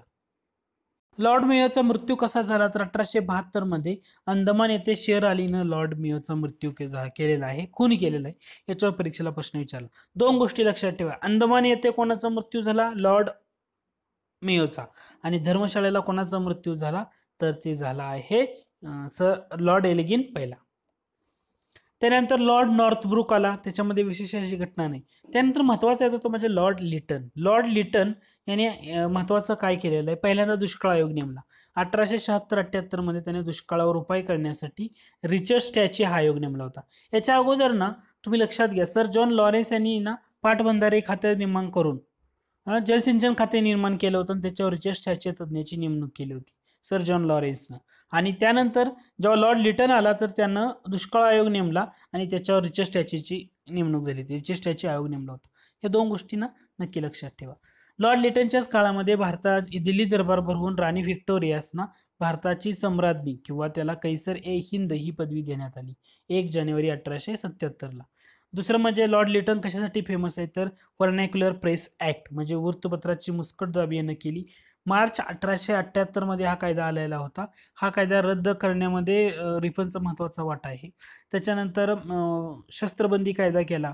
दुसरं महत्वाची गोष्ट लॉर्ड लिटन बाबत लक्षात ठेवायचं आहे तो म्हणजे 1879चा स्टॅच्युटरी सिव्हिल सर्व्हिस ऍक्ट संमत करून परीक्षेची कमाल वयोमर्यादा 21 वरून 19 वर्ष केली होती. लॉर्ड लिटननं स्टॅच्युटरी सिव्हिल सर्व्हिस ऍक्ट मंजूर केला होता 1879 साली आणि जी परीक्षेची कमाल मर्यादा होती सिव्हिल सर्व्हिस परीक्षेची कमाल मर्यादा 21 वरून 19 वर्ष केलेली होती. मिठाच्या व्यापारावर जाचं कर सुद्धा लॉर्ड लिटननं लादलेले होते. हे महत्वाचं. त्यानंतर येतो तो म्हणजे लॉर्ड रिफन. लॉर्ड रिफनच्या बाबतीत बऱ्याच गोष्टी आहेत. पहिलं महत्वाचं म्हणजे त्यानं म्हैसूर बडोदा या राज्याची पुनर्स्थापना केली 1881 साली. लॉर्ड रिफनच्या कार्यकाळामध्ये पहिला फॅक्टरी ऍक्ट संमत झाला. कोणता? पहिला फॅक्टरी ऍक्ट 1881 मध्ये. पहिल्या फॅक्टरी ऍक्टची जी टॅगलाईन म्हटलं जातं ते म्हणजे 7 वर्षापेक्षा कमी वयाच्या मुलांना कामावर ठेवण्यास बंदी. पहिल्या फॅक्टरी ऍक्टची टॅगलाईन काय आहे? 7 वर्षापेक्षा कमी वयाच्या मुलांना कामावर ठेवण्यास बंदी. जो व्हर्नॅक्युलर प्रेस ऍक्ट लॉर्ड लिटननं चालू केला होता मार्च 1878 मध्ये तो 19 जानेवारी 1882 ला लॉर्ड रिफननं तो कायदा व्हर्नॅक्युलर प्रेस ऍक्ट रद्द केला. 1882 ला हंटर कमिशन नेमलं, विल्यम हंटर कमिशन. त्याला भारतीय शिक्षण आयोग असंही म्हटलं जातं. कशासाठी नेमलं होतं तर तो प्राथमिक शिक्षणाचा विचार करण्यासाठी नेमलं होतं. विल्यम हंटर कमिशन कशासाठी नेमलं होतं तर प्राथमिक शिक्षणाचा विचार करण्यासाठी नेमलं होतं. स्थानिक स्वराज्य संस्थाचा कायदा केला 18 मे 1882 ला, म्हणून त्याला स्थानिक स्वराज्य संस्थेचा जनक असेही म्हटलं जातं लॉर्ड रिपनला. 2 फेब्रुवारी 1883 ला इल्बर्ट विधेयक मंजूर झालं. तुम्हाला लक्षात घ्यायचा क्रम लक्षात घ्या. फॅक्टरी ऍक्ट पहिल्यांदा, मग स्थानिक स्वराज्य संस्थाचा कायदा, मग अगोदर विल्यम हंटर कमिशन होतं, मग इल्बर्ट विधेयक. इल्बर्ट विधेयकानुसार काय होणार होतं? जे भारतीय न्यायाधीश आहेत ना त्यांना युरोपियन आरोपींचे खटले चालवण्याचा अधिकार मिळणार होता. त्याचबरोबर लॉर्ड रिपनच्याच कार्यकाळामध्ये सर्वोच्च कोलकात्याच्या उच्च न्यायालयाच्या मुख्य न्यायाधीशपदी एका भारतीयाची नियुक्ती झाली. ते पहिले भारतीय होते. त्यांचं नाव आहे रमेशचंद्र मित्तर. कोलकाता उच्च न्यायालयाच्या मुख्य न्यायाधीशपदी नियुक्ती रमेशचंद्र मित्तर, पहिले भारतीय. जे statutory civil service act Lord लिटननं केला होता, 21 वरून 19 वर्ष वयोमर्यादा केली होती परीक्षेची, तर ती नागरी सेवा परीक्षेची कमाल मर्यादा लॉर्ड रिपननं 19 वरनं परत 21 वर्ष केलेली आहे. त्यामुळे लॉर्ड रिपन हा भारतीयामध्ये फेमस झालेला महत्त्वाचा व्हाईसरॉय आहे. ह्या गोष्टी लक्षात ठेवा. लॉर्ड रिपन म्हैसूर बडोदा राज्याची पुनर्स्थापना, पहिला factory act, William Hunter commission, Ilbert विधेयक, स्थानिक स्वराज्य संस्थेचा कायदा आणि कलकत्ता उच्च न्यायालयाचे मुख्य न्यायाधीश भारतीय नेमणूक आणि नागरी सेवा परीक्षेची कमाल वयोमर्यादा, एवढ्या गोष्टी तरी लक्षात ठेवा. त्यानंतर येतो तो म्हणजे लॉर्ड डफरीन. लॉर्ड डफरीन म्हणजे याच्या कार्यकाळामध्ये, कार्यकाळ बघितला 84 ते 1800, आणि याच्याच कार्यकाळामध्ये भारतीय राष्ट्रीय काँग्रेसची स्थापना झाली. ती होती 28 डिसेंबर 1885 ला. आता लॉर्ड डफरीनच्या काळामध्ये तिसरे बर्मा युद्ध झाले होते आणि या युद्धानुसार जो उत्तर बर्मा देश आहे ना, तो त्यानं भारतात विलीन करून घेतला होता. लॉर्ड डफरीनवर ना जसं राष्ट्रीय काँग्रेसची स्थापना झाली तेव्हा कोणता व्हाईसरॉय होता असा प्रश्न विचारला जातो. त्याचबरोबर आणखी एक प्रश्न विचारला जातो, लोकसेवा आयोगाची स्थापना झाली तेव्हा भारत कोण व्हाईसरॉय होता, तर तो होता लॉर्ड डफरीन. लोकसेवा आयोगाची स्थापना केली होती 1886 ला चार्ल्स अचिसन यांच्या अध्यक्षतेखाली. पंजाबसाठी कुळ कायदा 1887 ला झाला होता. डफरीन यांच्या पत्नीनं ना भारतीय स्त्रियांच्या आरोग्यासाठी ना लेडी डफरीन फंड हा स्थापन केलेला होता. पंचदेह प्रकरण हे कोणत्या व्हाईसरॉयच्या संदर्भात आहे, तर ते येतं Lord Dufferin. Imperial service tours योजनेअंतर्गत संस्थानिकांना स्वतःचे सैन्य ठेवण्यास परवानगी देणं, या प्रकारचे हे पंचदेह प्रकरण होतं. तर हे लॉर्ड डफरीनच्या कार्यकाळामध्ये झालेलं आहे, हे लक्षात ठेवा. त्यानंतर येतो तो म्हणजे लॉर्ड लान्सडाऊन. लॉर्ड लान्सडाऊननं काय केलं, त्याचा कार्यकाळ 1888 ते 94, म्हणजे जो 1892चा कौन्सिल ऍक्ट आहे ना, तर तो लॉर्ड लान्सडाऊनच्या कार्यकाळात झाला. 1892चा कौन्सिल ऍक्टनुसार काय झालं, तर भारतीयांना प्रशासनामध्ये प्रवेश मिळाला, परंतु हा प्रवेश हा प्रत्यक्ष निवडणुकीने नाही, अप्रत्यक्षरित्या प्रवेश देण्यात आलेला होता. म्हणजे जे व्यक्ती इंग्रजांच्या मर्जीतले होते त्या व्यक्तींची ना त्यावर नेमणूक करण्यात येत होती प्रशासनामध्ये 1892 साली. त्याच्यानंतर लॉर्ड लान्सडाऊनच्या कार्यकाळामध्ये आणखी महत्वाची गोष्ट आहे ती म्हणजे जी संमतीवय कायद्यानुसार 12 वर्षाखालील जो मुलींचा विवाह असेल ना, तर तो बेकायदेशीर ठरवण्यात आला. लॉर्ड लान्सडाऊनच्या कार्यकाळामध्ये संमतीवय कायद्यानुसार झालेला 12 वर्षाखालील मुलींचा विवाह बेकायदेशीर ठरवण्यात आला. दुसरं म्हणजे भारत अफगाणिस्तान यांच्या दरम्यानची सीमारेषा, त्याला आपण ड्युरंट सीमारेषा, ही तयार कोणाच्या कार्यकाळामध्ये झाली, लॉर्ड लान्सडाऊन याच्या कार्यकाळामध्ये झालेली आहे, हे लक्षात ठेवा. लिटननं जे स्टॅच्युटरी सिव्हिल सर्व्हिस सुरू केली होती ते लान्सडाऊननं पूर्णपणे बंद केलेली आहे. त्यानंतर लॉर्ड एल्गिन दुसरा आला, पण तो एवढा फेमस नाही, पण त्याच्या काळामध्ये एवढंच एक लक्षात ठेवू शकतो, ते म्हणजे 1896-97 महाराष्ट्रात प्लेगची साथ, आणि दुसरं म्हणजे 1899 मध्ये बिहारमध्ये संताळांनी उठाव केलेला होता. याच्याच कार्यकाळामध्ये मग प्लेगची साथ आली म्हणल्यानंतर चापेकर बंधूंनी केलेली हत्या, प्लेग कमिशनर रँड आणि त्याचा सहकारी IRC याची केलेली हत्या. आणि या लेसनमध्ये सगळ्यात महत्त्वाचा आणि शेवटचा टॉपिक आहे तो म्हणजे लॉर्ड कर्झन. लॉर्ड कर्झन 1899 ते 1905 हा कार्यकाळ आहे. लॉर्ड कर्झननं भारतीय चलन कायदा संमत केला आणि सुवर्ण परिमाणाचा स्वीकार, भारतासाठी सुवर्ण परिमाणाचा स्वीकार करणारा व्हाईसरॉय कोण, तर तो लॉर्ड कर्झन आहे 1899 ला. 1900 साली त्यांनी ना कोलकाता महापालिका विधेयक मंजूर करून स्थानिक स्वराज्य संस्थांवर नियंत्रण लादलेली होती. लॉर्ड कर्झनच्या कार्यकाळामध्ये दुष्काळ आयोग नेमला लॉर्ड मॅकडोनल्डच्या अध्यक्षतेखाली 1900 साली. त्यानंतर त्याने केलेला सिमला येथे शिक्षण परिषद भरवली 1901 ला. रॉयल नेव्हीची स्थापना 1901 आणि वायव्य सरहद प्रांताची स्थापना 1901. 1901च्या पहिल्या 3 गोष्टी ॲटलिस्ट लक्षात ठेवा. पहिल्यांदा लक्षात ठेवा, सिमला येथे शिक्षण परिषद, रॉयल नेव्हीची स्थापना आणि वायव्य सरहद प्रांताची निर्मिती, सगळं लॉर्ड कर्झनच्या कार्यकाळामध्ये 1901 साली झाले. त्याचबरोबर सर्वाधिक रेल्वे मार्गाची निर्मिती लॉर्ड कर्झनच आहे. शेतकऱ्यांची पिळवणूक रोखण्यासाठी जो पंजाब अँड एलिनेशन हा जो ऍक्ट केला, हा सुद्धा लॉर्ड कर्झनच्याच कार्यकाळामध्ये झालेला आहे. त्याच्यानंतर संस्थानिकांच्या मुलांना लष्करी शिक्षणासाठी ना इम्पेरियल कॅडेट केअरची स्थापना 1901 साली झाले, हे सुद्धा लॉर्ड कर्झनच्याच कार्यकाळामध्ये. त्याचबरोबर व्हिक्टोरिया मेमोरियल हॉल कलकत्त्याला उभा राहिला 1901 ला, त्याच्याच कार्यकाळामध्ये. दिल्ली दरबार 1901 त्याच्याच कार्यकाळामध्ये. सगळ्यात महत्त्वाचं लॉर्ड कर्झनच्या बाबतीत 2 गोष्टी लक्षात ठेवायचं, एक म्हणजे भारतीय रेल्वेची स्थिती सुधारण्यासाठी नेमलेला आयोग, आणि दुसरं म्हणजे भारतीय पोलीस सेवेतील दोष शोधण्यासाठी नेमलेला गट किंवा अध्यक्षपद, तर हे दोन गोष्टी.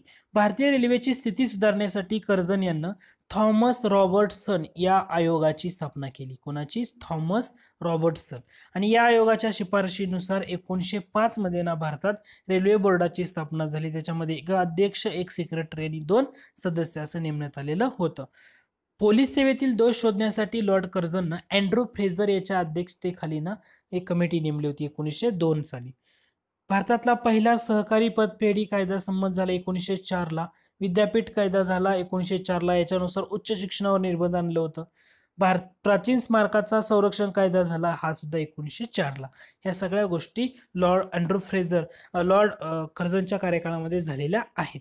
त्याच्यानंतर फाळणी 19 जुलै 1905 ला बंगालच्या अन्यायकारक फाळणीची अधिसूचना डिक्लेअर करण्यात आली आणि ही ऍक्च्युली फाळणी झाली होती 16 ऑक्टोबर 1905 ला. परंतु या फाळणीची मूळ संकल्पना कोणाची होती तर सर विल्यम वॉर्ड यांची होती. 1896 चा कार्यकाळ सांगितलाय. William ward. फाळणीची मूळ संकल्पना विल्यम वॉर्ड. आणि या फाळणीस विरोध कोणी केला होता तर सर हेनरी कॉटन यांनी या फाळणीला विरोध केलेला होता. ह्या दोन्ही गोष्टी लक्षात ठेवा. 19 जुलै 1905 फाळणीचे अधिसूचना, 16 ऑक्टोबर 1905 अधिकृत घोषणा. फाळणीची मूळ संकल्पना सर विल्यम वॉर्ड. फाळणीला विरोध सर हेनरी कॉटन यांनी केला होता. या फाळणीविरुद्ध ना एक स्वदेशी चळवळ सुरू झाली. ती सुरू झाली होती 17 ऑगस्ट 1905 ला. कधी झाली होती?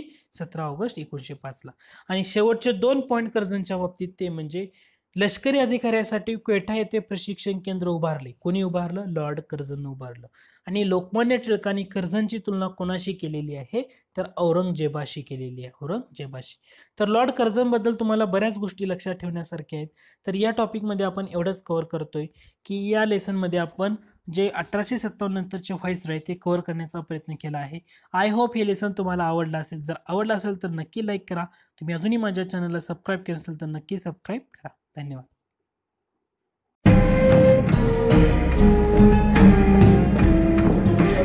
चॅनल मी अजय कुमार गोसावी. आज आपण गुप्त संघटना पाहणार आहोत आणि क्रांतिकारकांच्या चळवळीमधल्या महाराष्ट्रामध्ये असणाऱ्या गुप्त संघटना त्याच्यावर थोडंसं आपण फोकस करणार आहे. कारण परीक्षेला ना महाराष्ट्र रिलेटेड प्रश्न बऱ्याच वेळा विचारले जातात, तर ते नावं लक्षात ठेवणं गरजेचं आहे.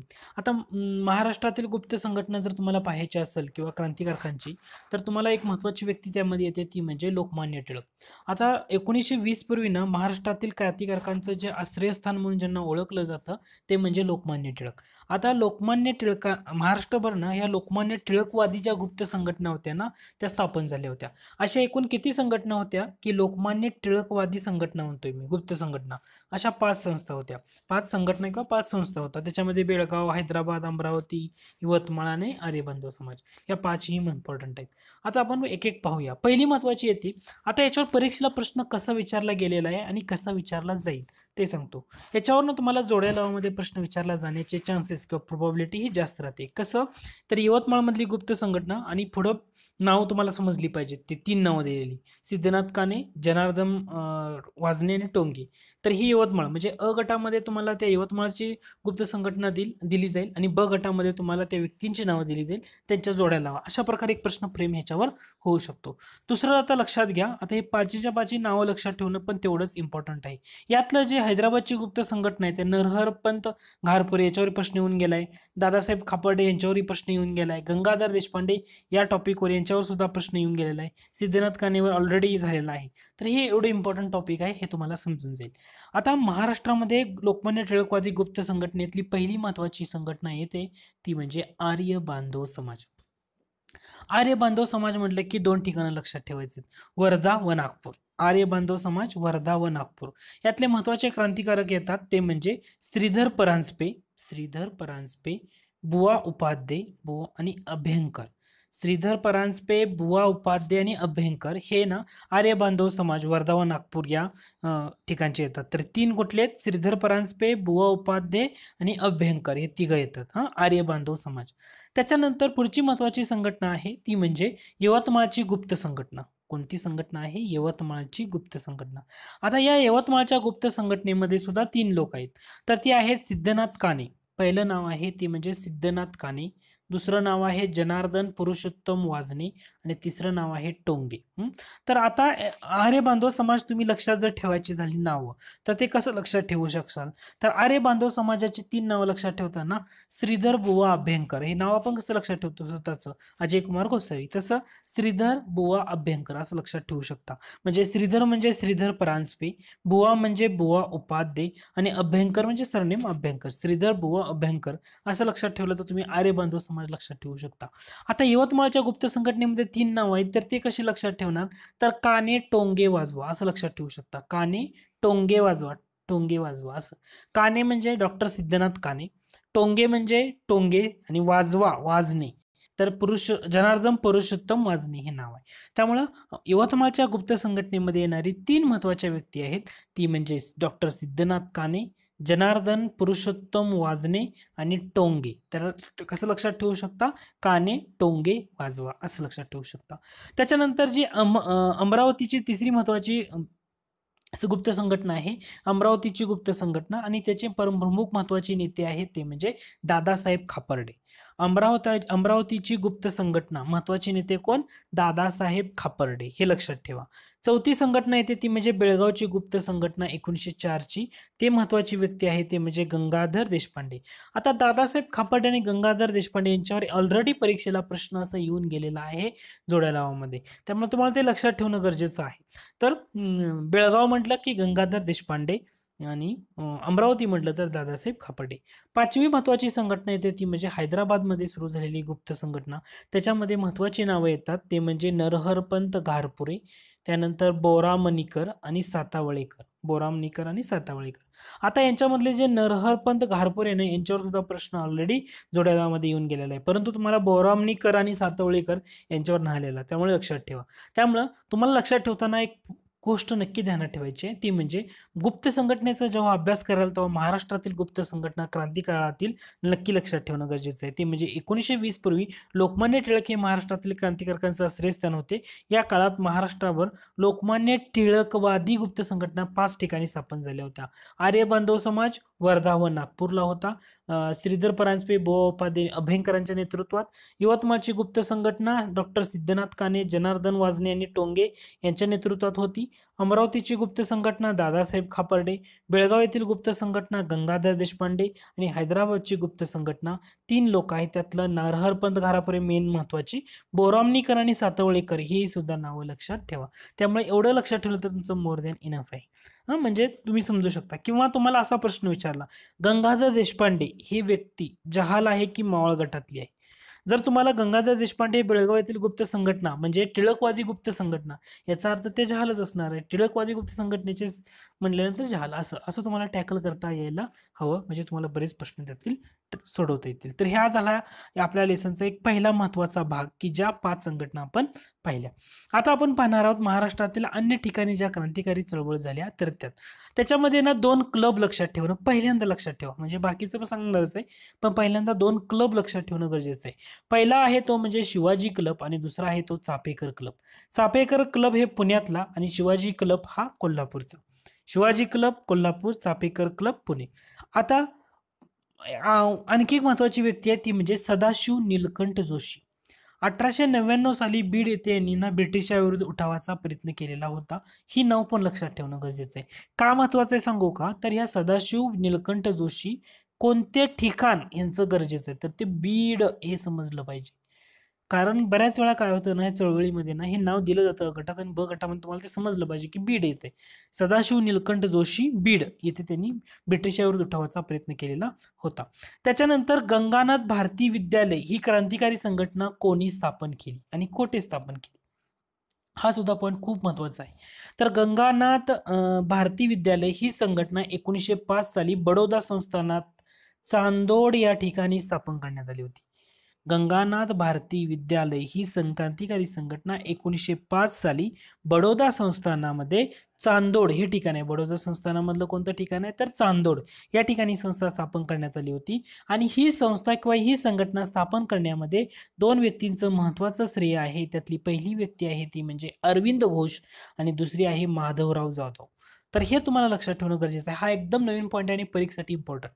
गंगानाथ भारती विद्यालय बडोदा संस्थानात 1905 साली चांदोड येथे स्थापन झालं आणि 2 व्यक्ती महत्त्वाचे आहेत. ह्या व्यक्तीवर मी ट्रेस का करतोय ते ध्यानात घ्या, खूप महत्त्वाचे व्यक्ती आहेत. अरविंद घोष आणि माधवराव जाधव. पाठ करा, हे पाठ असणं गरजेचंच आहे. आता बऱ्याच वेळा तुम्हाला दुसरी गोष्ट, बऱ्याच वेळा तुम्हाला असं सांगितलं जातं की क्वेश्चन पेपर सोडवताना बऱ्याच जे टॉपर असतो ना त्याला 10% प्रश्न एक्झॅक्टली सोडवता येतात. बरेच प्रश्न तो टॅकल करतो. परंतु तुम्हाला जर MPSC मध्ये चांगलं यश मिळवायचं असेल तर काही गोष्टी ह्या तोंडपाठ असणंच गरजेचं आहे. जसं हे गंगाराम भारती विद्यालय, तुमचं तोंडपाठ असलं पाहिजे. अरविंद घोष आणि माधवराव जाधव म्हटलं का लगेच लक्षात आलं पाहिजे 1905 बडोदा संस्थान. कारण असं जेवढा तोंडपाठ कराल ना, तुम्ही ज्या सक्सेसफुल झालेल्या व्यक्तींच्या स्टोरीज आहेत ना त्या नक्की ऐका. कारण काही व्यक्ती सांगतात तुम्हाला की MPSC मध्ये तुम्हाला यश मिळवायचं असेल तर काही गोष्टी अशा, मी सगळ्या म्हणत नाही, काही गोष्टींना तुम्हाला तर्क लावावाच लागतो, पण काही गोष्टी तोंडपाठ असणं गरजेचं आहे. त्यातली ही म्हणजे लक्षात ठेवू शकता, अरविंद घोष आणि माधवराव जाधव.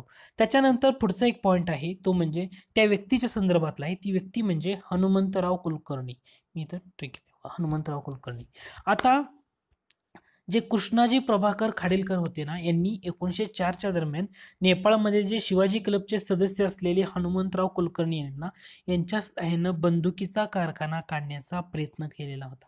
कोणत्या ठिकाणी? तर नेपाळमध्ये. हे लक्षात ठेवणं गरजेचं आहे. कृष्णाजी प्रभाकर खाडीलकर यांनी काय केलेलं होतं 1904च्या दरम्यान नेपाळमध्ये ना शिवाजी क्लबचे जे सदस्य होते हनुमंतराव कुलकर्णी यांच्या सहाय्याने बंदुकीचा कारखाना काढण्याचा प्रयत्न केला होता. अशा टाईपवर प्रश्न बऱ्याच वेळा येऊन गेले आहेत आणि असे विचारलं जातं. आता ह्याच्यामध्ये ना कारखाने काढायचं किंवा बॉम्ब विद्या शिकून यायचं, तर सेनापती बापट यांनी सुद्धा अशा प्रकारे एक प्रयत्न केलेला होता.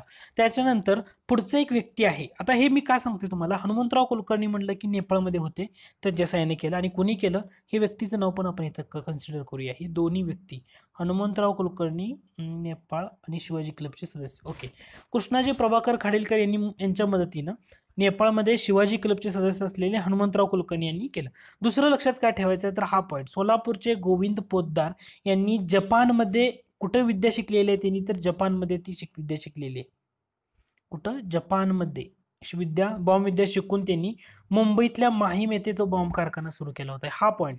आता सोलापूरचे गोविंद पोतदार कुठले आहेत तर सोलापूरचा, जपानमध्ये बॉम्ब विद्या शिकला आणि कारखाना कुठं काढला? बॉम्ब कारखाना माहीम येथे.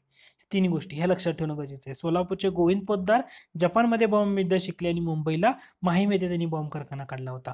त्याच्यानंतर आणखी पुढची महत्वाची व्यक्ती येते ती म्हणजे कोल्हापूरचे KD कुलकर्णी. KD कुलकर्णी कुठले आहेत? कोल्हापूरचे. कोल्हापूरचे KD कुलकर्णी बॉम्ब विद्या कुठं शिकले? जपानमध्ये शिकले. तर शिकून आले होते पण त्यांचा प्रयत्न असफल झालेला, हे लक्षात राहू द्या. म्हणजे तुम्हाला ह्या 2-3 गोष्टी नक्की लक्षात राहणं गरजेचं आहे. पहिलं व्यक्तिमत्व लक्षात ठेवा, हनुमंतराव कुलकर्णी शिवाजी क्लबचे सदस्य होते, नेपाळमध्ये होते आणि त्यांनी कृष्णाजी प्रभाकर खाडीलकर यांच्या मदतीनं बंदुकीचा कारखाना काढण्याचा प्रयत्न केला होता, बंदुकीचा. त्यानंतर सोलापूरचे गोविंद पोतदार. आता आपल्या लेसनचा शेवटचा पॉईंट मी तुम्हाला तेवढा सांगायचा आहे, ते म्हणजे जपानमध्ये बॉम्ब विद्या शिकून आलेले खालीलपैकी कोणत्या व्यक्ती आहेत तेच तुम्हाला कळलं पाहिजे. तिन्ही व्यक्ती आहेत तिथल्या, म्हणजे सोलापूरचे गोविंद पोतदार, कोल्हापूरचे KD कुलकर्णी आणि तिसरी महत्वाची व्यक्ती आहे ती म्हणजे पांडुरंग सदाशिव खानकोजे. हे नाव सुद्धा ना क्रांतिकारी चळवळीमधलं, गुप्त संघटनामधलं खूप महत्वाचं आहे. पांडुरंग सदाशिव खानकोजे हे देखील जपानमध्ये बॉम्ब विद्या शिकून आलेले होते. त्यामुळे सोलापूरचे गोविंद पोतदार तुम्ही लक्षात ठेवू शकाल, महत्वाचं आहे व्यक्तिमत्व. त्याच्यानंतर कोल्हापूरचे KD कुलकर्णी, त्याचबरोबर पांडुरंग सदाशिव खानकोजे हे सुद्धा जपानमधून बॉम्ब विद्या शिकून आले होते. त्यामुळे जपानमधून बॉम्ब विद्या शिकून येऊन आलेली व्यक्ती कोणकोणते आहेत तर गोविंद पोतदार, KD कुलकर्णी आणि पांडुरंग सदाशिव.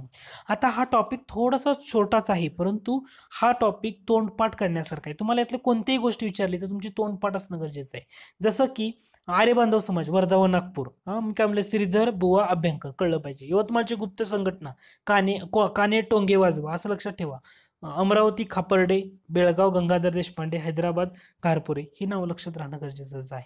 बीड म्हटलं तर सदाशिव नीलकंठ जोशी हे सुद्धा नाव लक्षात ठेवणं गरजेचं आहे. हे एक विद्यालय सुद्धा लक्षात ठेवणं गरजेचं आहे. त्यामुळे एवढे महत्त्वाचे पॉईंट आहेत. फक्त फॅक्च्युअल म्हणजे लक्षात ठेवणारा किंवा आपण स्टॅटिक टाईप म्हणतो, तुम्हाला पाठ करणंच गरजेचं आहे, अशा टाईपचा हा डाटा आहे. आय होप की हा लेसन तुम्हाला आवडला असेल. जर आवडलं तर जरूर लाईक करा. तुम्ही अजूनही माझ्या चॅनलला सबस्क्राईब केलं असेल तर नक्की सबस्क्राईब करा. धन्यवाद.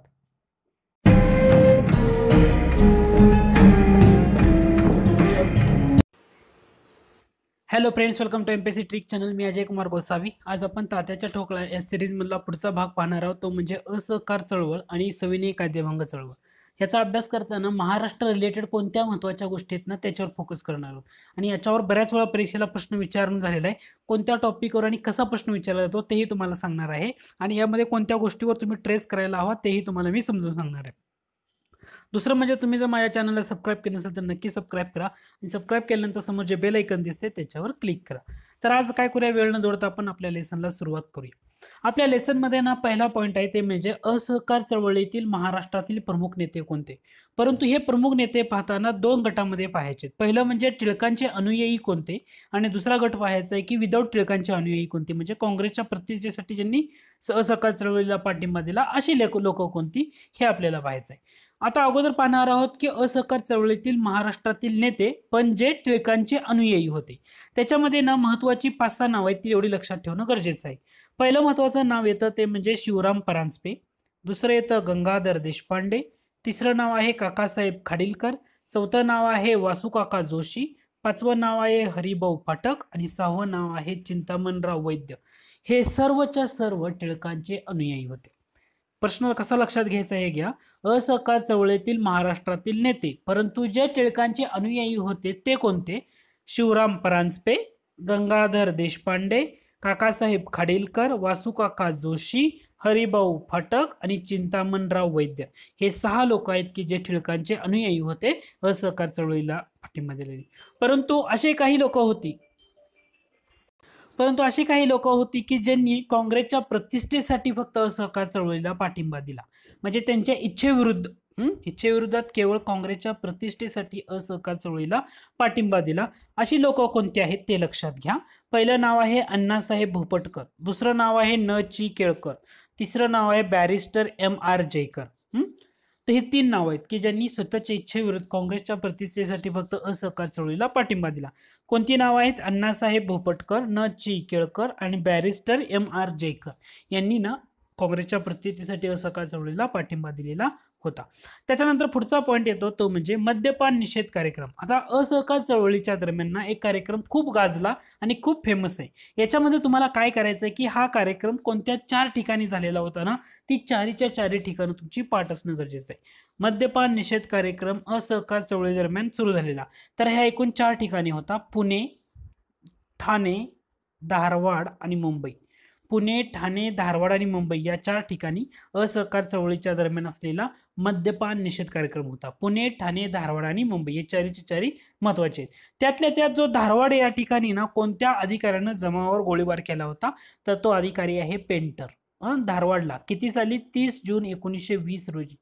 30 जून 1920 रोजी धारवाड या ठिकाणी जो झालेला मद्यपान निषेध कार्यक्रम होता, या कार्यक्रमावर पेंटर या अधिकाऱ्याने त्या जमावावर गोळीबार केला होता. मद्यपान निषेध आंदोलनामध्ये ना बऱ्याच लोकांवर खटले भरले होते. जवळजवळ 60 निर्देशकांना याच्यामध्ये दंड झाला होता. दुसरी महत्वाची गोष्ट म्हणजे मद्यपान निषेध कार्यक्रम हा पुढे कंटिन्यू का झाला नाही, त्याचं रिझन काय होतं, तर याच्यावर आकारलेला जो दंड होता ना याचं प्रमाण अधिक असल्यामुळं पैशाच्या अभावी ही चळवळ थांबवावी लागली होती. परंतु मद्यपान निषेध कार्यक्रम म्हटलं की पुणे, ठाणे आणि मुंबई, धारवाड ही 4 ठिकाणी लक्षात ठेवा. धारवाडमध्ये पेंटर या अधिकाऱ्याने जमावावर गोळीबार केलेला होता.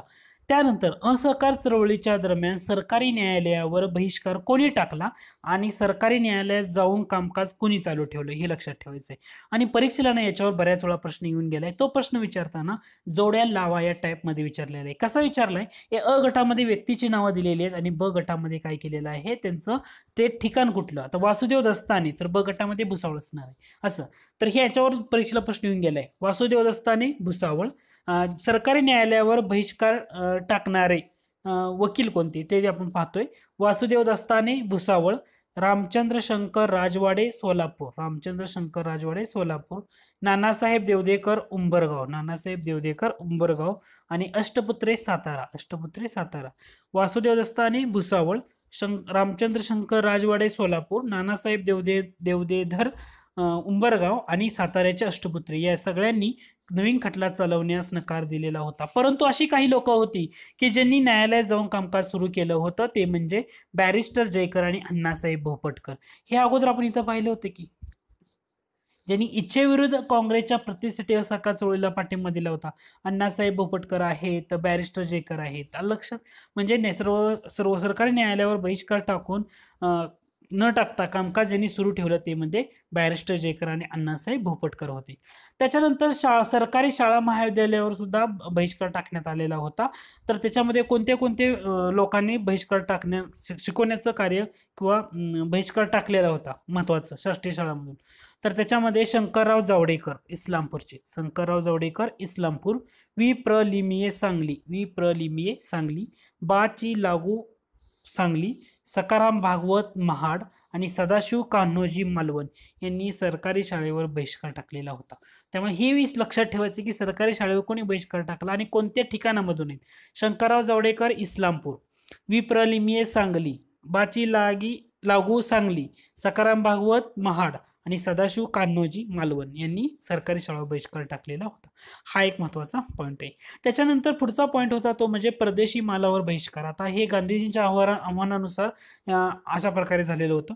आता याच्यामध्ये परदेशी मालावर आता मध्य आणि वराड प्रांतामधून कोणत्या नेत्यांनी असहकार चळवळीचं नेतृत्व केलं, तर ती व्यक्ती आहेत डॉक्टर चोळकर आणि बाबासाहेब परांजपे. मध्य व वराड प्रांतामधून डॉक्टर चोळकर आणि बाबासाहेब परांजपे यांनी या असहकार चळवळीचं नेतृत्व केलेलं आहे. त्यानंतर 1921 मध्ये मुंबईमधल्या अंधेरी या ठिकाणी बॅरिस्टर केशवराव देशपांडे यांनी आनंदीलाल पोद्दार यांच्या वाड्यामध्ये साधकाश्रम सुरू केलेला होता. लक्षात घ्या, 1921 मुंबईमधल्या अंधेरी या ठिकाणी कोणी सुरू केला होता साधकाश्रम? बॅरिस्टर केशवराव देशपांडे यांनी. कोणाच्या वाड्यामध्ये? आनंदीलाल पोद्दार यांच्या वाड्यामध्ये. त्यानंतर पुढचा पॉईंट येतो तो म्हणजे मुळशी सत्याग्रह. असहकार चळवळी दरम्यान जो मुळशी सत्याग्रह झाला त्याचं नेतृत्व स्वीकारलं होतं सेनापती बापट यांनी. पुणे जिल्ह्यातल्या मुळशी येथे ना जो मुळा मोठा नदी आहे याच्यावर टाटा कंपनीतर्फे उभारण्यात येणारा जो जलविद्युत प्रकल्प आहे, त्या प्रकल्पामुळे काय होणार होतं तर जी 54 गावं होती आसपासची तर ती पाण्याखाली जाणार होती. त्याच्यासाठी हा असहकार पुकारण्यात आलेला होता, म्हणजे सत्याग्रह पुकारण्यात आलेला होता. मुळशी सत्याग्रहाला सुरुवात मुळा नदीपात्रात केव्हा झाली तर 16 एप्रिल 1921 रोजी. कधी झालेली आहे? 16 एप्रिल 1921 रोजी. आता सेनापती बापट म्हणल्यानंतर मुळशी सत्याग्रह लक्षात येतो, परंतु सेनापती बापट यांच्याशिवाय काही नेते त्यामध्ये होते. त्याच्यामध्ये भोपटकर, फाटक, केळकर, शिवरामपंत परांजपे. जे शिवरामपंत परांजपे हे टिळक अनुयायी होते, हे लक्षात घ्या. भोपटकर, फाटक, केळकर, शिवरामपंत परांजपे हे सुद्धा लोक जे मुळशी सत्याग्रह झाला 1921 ते 24 कालखंडात त्याच्यामध्ये सहभागी झालेले होते. सेनापती बापट यांना या सत्याग्रहामध्ये किती वर्षाची शिक्षा झालेली आहे तर 7 वर्षाची शिक्षा झालेली आहे. झेंडा सत्याग्रह कुठं झाला तर नागपूरला मोठ्या प्रमाणात पार पडला होता 1923 मध्ये. आणि या झेंडा सत्याग्रहामध्ये ना स्त्रिया आणि लहान मुलं सुद्धा आघाडीवर होती. तर हा असहकार चळवळ आणि महाराष्ट्राच्या संदर्भातले बरेचसे पॉईंट ज्याच्यावर परीक्षेला प्रश्न विचारलेला आहे आणि कसा विचारला जाईल तेही मी तुम्हाला सांगितले. त्यानंतर आपण पाहणार आहोत ते म्हणजे सविनय कायदेभंग चळवळ आणि महाराष्ट्र यांचा काय संदर्भ येतो. पहिलं महत्वाची गोष्ट म्हणजे सविनय कायदेभंगाची चळवळ गांधीजींनी कधी सुरू केली होती तर 1930 साली. आणि सविनय कायदेभंग आंदोलनात चळवळीचं प्रतीक मानण्यात आलं ते म्हणजे गांधी टोपी. काय? गांधी टोपी. सविनय कायदेभंग चळवळीमध्ये गांधी टोपी जी होती ना ते चळवळीचं काय केलं होतं प्रतीक मानण्यात आलेलं होतं. आता दांडी यात्रेत सहभागी झालेले महाराष्ट्रातील सत्याग्रह कोणते? आता एवढं तुम्हाला हे माहित असेल की दांडी यात्रामध्ये गांधीजींच्या 78 अनुयायीपैकी जवळजवळ 13 अनुयायी महाराष्ट्रातले होते.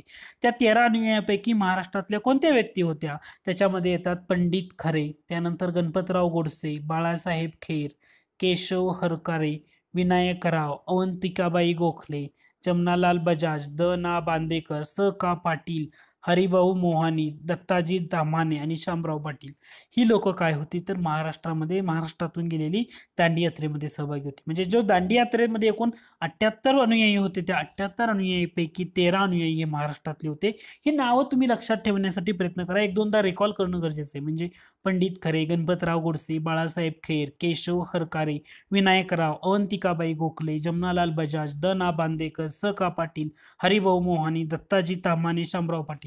मी का म्हणतोय कारण एक दोनदा जर तुम्ही थोडे ओव्हरलुक केलं तर तुम्हाला समजा प्रश्न असा विचारला आला की दांडी यात्रेत सहभागी झालेले महाराष्ट्रातील खालीलपैकी व्यक्ती कोण, तर तुम्हाला ते टॅकल करायला थोडंसं सोपं जाईल, हे लक्षात घ्या. त्यानंतर ह्या सविनय कायदेभंग चळवळीमध्ये सोलापुरातला सत्याग्रह आणि मार्शल लॉ तेवढा चर्चेत आला होता. या काळात ना भारत मंत्री कोण होते तर बेसबुड बेन हे काय होते भारत मंत्री होते. 1930चा जो सविनय कायदेभंग आंदोलन होता त्याच्यामध्ये संपूर्ण भारतामध्ये कुठं मार्शल लॉ पुकारण्यात आला असेल तर तो फक्त आणि फक्त सोलापूर जिल्ह्यात होता, हे लक्षात घ्या. अशी कबुली जे भारत मंत्री तत्कालीन भारत मंत्री बेसबुड बेन यांनी दिलेली होती. आता 4 मे 1930 रोजी गांधीजी नाटक झाली होती की एरोडा कारागृहात त्यांची रवानगी करण्यात आली होती. त्याच्या निषेधार्थ 6 मे 1930 रोजी सोलापुरातले जे गिरणी कामगार आहे ना त्यांनी संप केला आणि या गिरणी कामगारांनी केलेल्या संपामध्ये जो गोळीबार झाला त्या गोळीबारामध्ये कोण ठार झालेलं आहे ते नाव एक महत्वाचं आहे. ते नाव म्हणजे शंकर शिवदारे. आता हे तुम्हाला बऱ्याच पुस्तकामध्ये पाहायला मिळणार नाही, त्यामुळे हे जरूर नाव लक्षात ठेवा. ज्यावेळी सोलापूर मधला सत्याग्रह झाला म्हणजे गिरणी कामगारांनी संप केला होता गांधीजींच्या अटकेच्या निषेधार्थ, त्यावेळी जो निघालेला मोर्चा होता त्या मोर्चावर गोळीबार झाला होता आणि त्याच्यामध्ये शंकर शिवदारे या महाराष्ट्रीयन व्यक्तीचा निधन झालं होतं किंवा ठार झाले होते. शंकर शिवदारे यांच्यासह अनेक स्वयंसेवक ठार झाले होते, परंतु चर्चेतली व्यक्ती म्हणजे शंकर शिवदारे. हे नाव नक्की लक्षात घ्या. आणि मग सोलापुरामध्ये मार्शल लॉ पुकारण्यात आला. तुम्हाला सोलापुरामध्ये मार्शल लॉ कधी पुकारण्यात आला? 4 मेला गांधीजींना अटक झाली 1930ला, एरवडा कारागृहात रवानगी झाली होती आणि सोलापुरामध्ये मार्शल लॉ पुकारला होता 15 मे 1930ला. हे लक्षात ठेवा. फक्त त्याची दिनांक खूप महत्वाचे आहे. 15 मे 1930 सोलापुरामध्ये मार्शल लॉ. कसं लक्षात ठेवायचं? 4 मे 1930 गांधीजींना एरवडा तुरुंगात टाकलं, अटक झाली होती. 6 मे लगेच दोन दिवसांनी 6 मे सोलापुरातल्या गिरणी कामगारांनी संप केला, त्याच्यामध्ये शंकर शिवदारे यांना मरण आलेलं आहे, हे लक्षात ठेवा. आणि 15 मे 1930ला सोलापुरात मार्शल लॉ म्हणजे जो लष्करी कायदा लागू करण्यात आलेला होता. आणि हा जो मार्शल लॉ लावला बेसबुड बेन त्यावेळी भारत मंत्री होते. या मार्शल लॉला विरोध केला होता 4 महत्वाच्या व्यक्तींनी, म्हणून त्यांना एरवडा कारागृहात खुनाचा आरोप ठेवला होता आणि एरवडा कारागृहामध्ये फाशीची शिक्षा देण्यात आली होती. पहिलं म्हणजे मल्लप्पा धनशेट्टी, दुसरं नाव आहे श्री किसन सारडा, तिसरं नाव आहे जगन्नाथ शिंदे आणि चौथं नाव आहे कुर्बान हुसेन. मल्लप्पा धनशेट्टी, श्री किसन सारडा, जगन्नाथ शिंदे आणि कुर्बान हुसेन यांना एरोडा कारागृहात फाशी देण्यात आली. तर ती फाशी कधी देण्यात आलेली आहे? 12 जानेवारी 1931ला त्यांना फाशी देण्यात आलेली होती.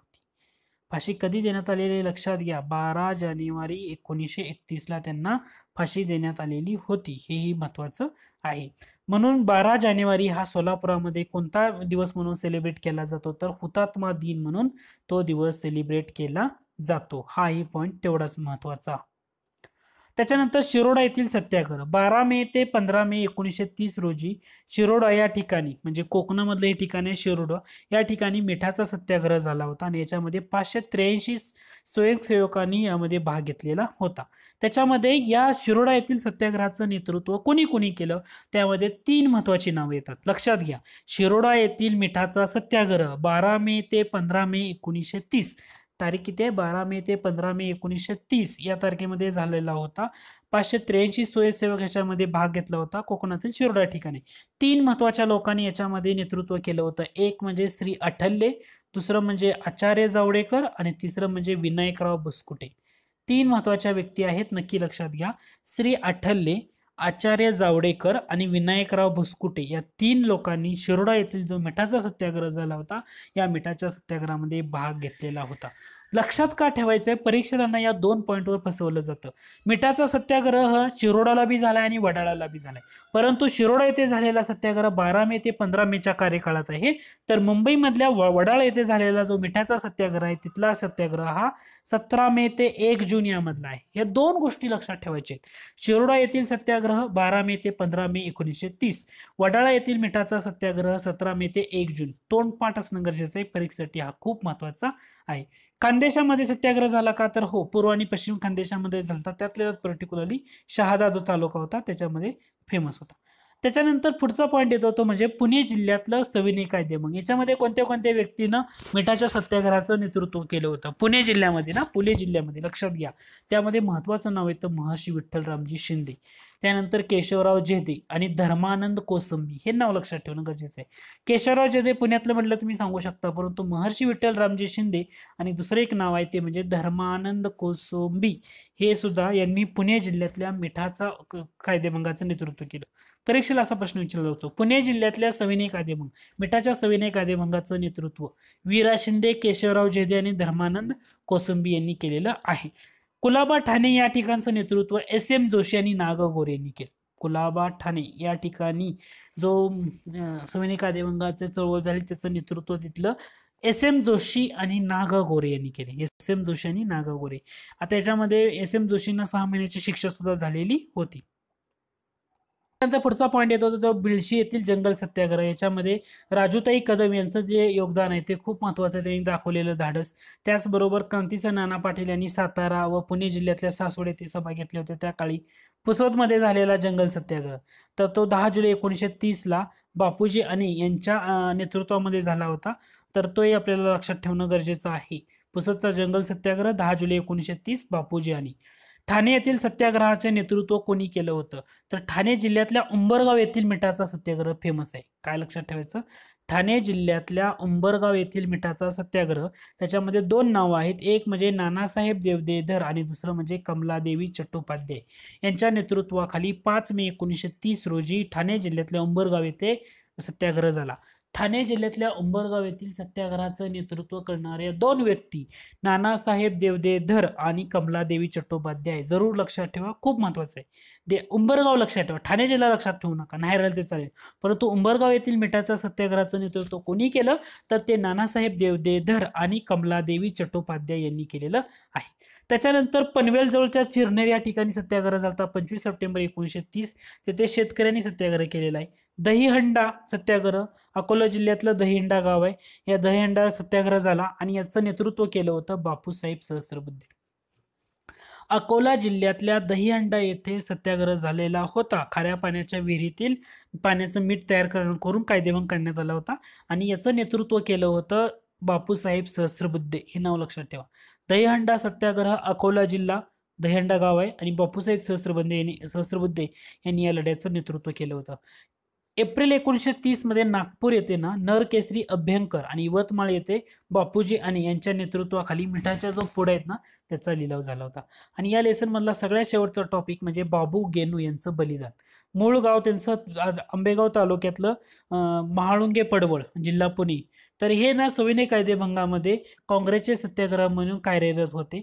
12 डिसेंबर 1930 रोजी मुंबईमधल्या जो वळवादेवी येथील हनुमान रस्त्यावर बाबू गेनू यांनी परदेशी कापडाने भरलेली जी मोटार होती त्याच्या पुढे जाऊन आत्मबलिदान केलं. म्हणून 12 डिसेंबर हा दिवस काय म्हणून सेलिब्रेट केला जातो, तर तो स्वदेशी दिन म्हणून सेलिब्रेट केला जातो बाबू गेनू यांच्यामुळे. तर हे एवढे पॉइंट आहेत. म्हणजे या लेसनमध्ये तुम्हाला काय काय लक्षात ठेवायचं आहे, असहकार चळवळ आणि सविनय कायदेभंग चळवळ या दोन्ही चळवळीच्या दरम्यान महाराष्ट्रातल्या कोणत्या कोणत्या नेत्यांचं कोणतं योगदान आहे ना ते डिटेलमध्ये तुम्हाला याच्यामध्ये लक्षात ठेवणं गरजेचं आहे. परीक्षेला प्रश्न येण्याचे चान्सेस, प्रोबॅबिलिटी ही कंबाईन पूर्व परीक्षेमध्ये जास्त असू शकते. तर या लेसनमध्ये आपण एवढंच पाहतोय. आय होप हे लेसन तुम्हाला आवडलं असेल तर जरूर लाईक करा. तुम्ही अजूनही माझ्या चॅनलला सबस्क्राईब केलं असेल तर नक्की सबस्क्राईब करा. धन्यवाद.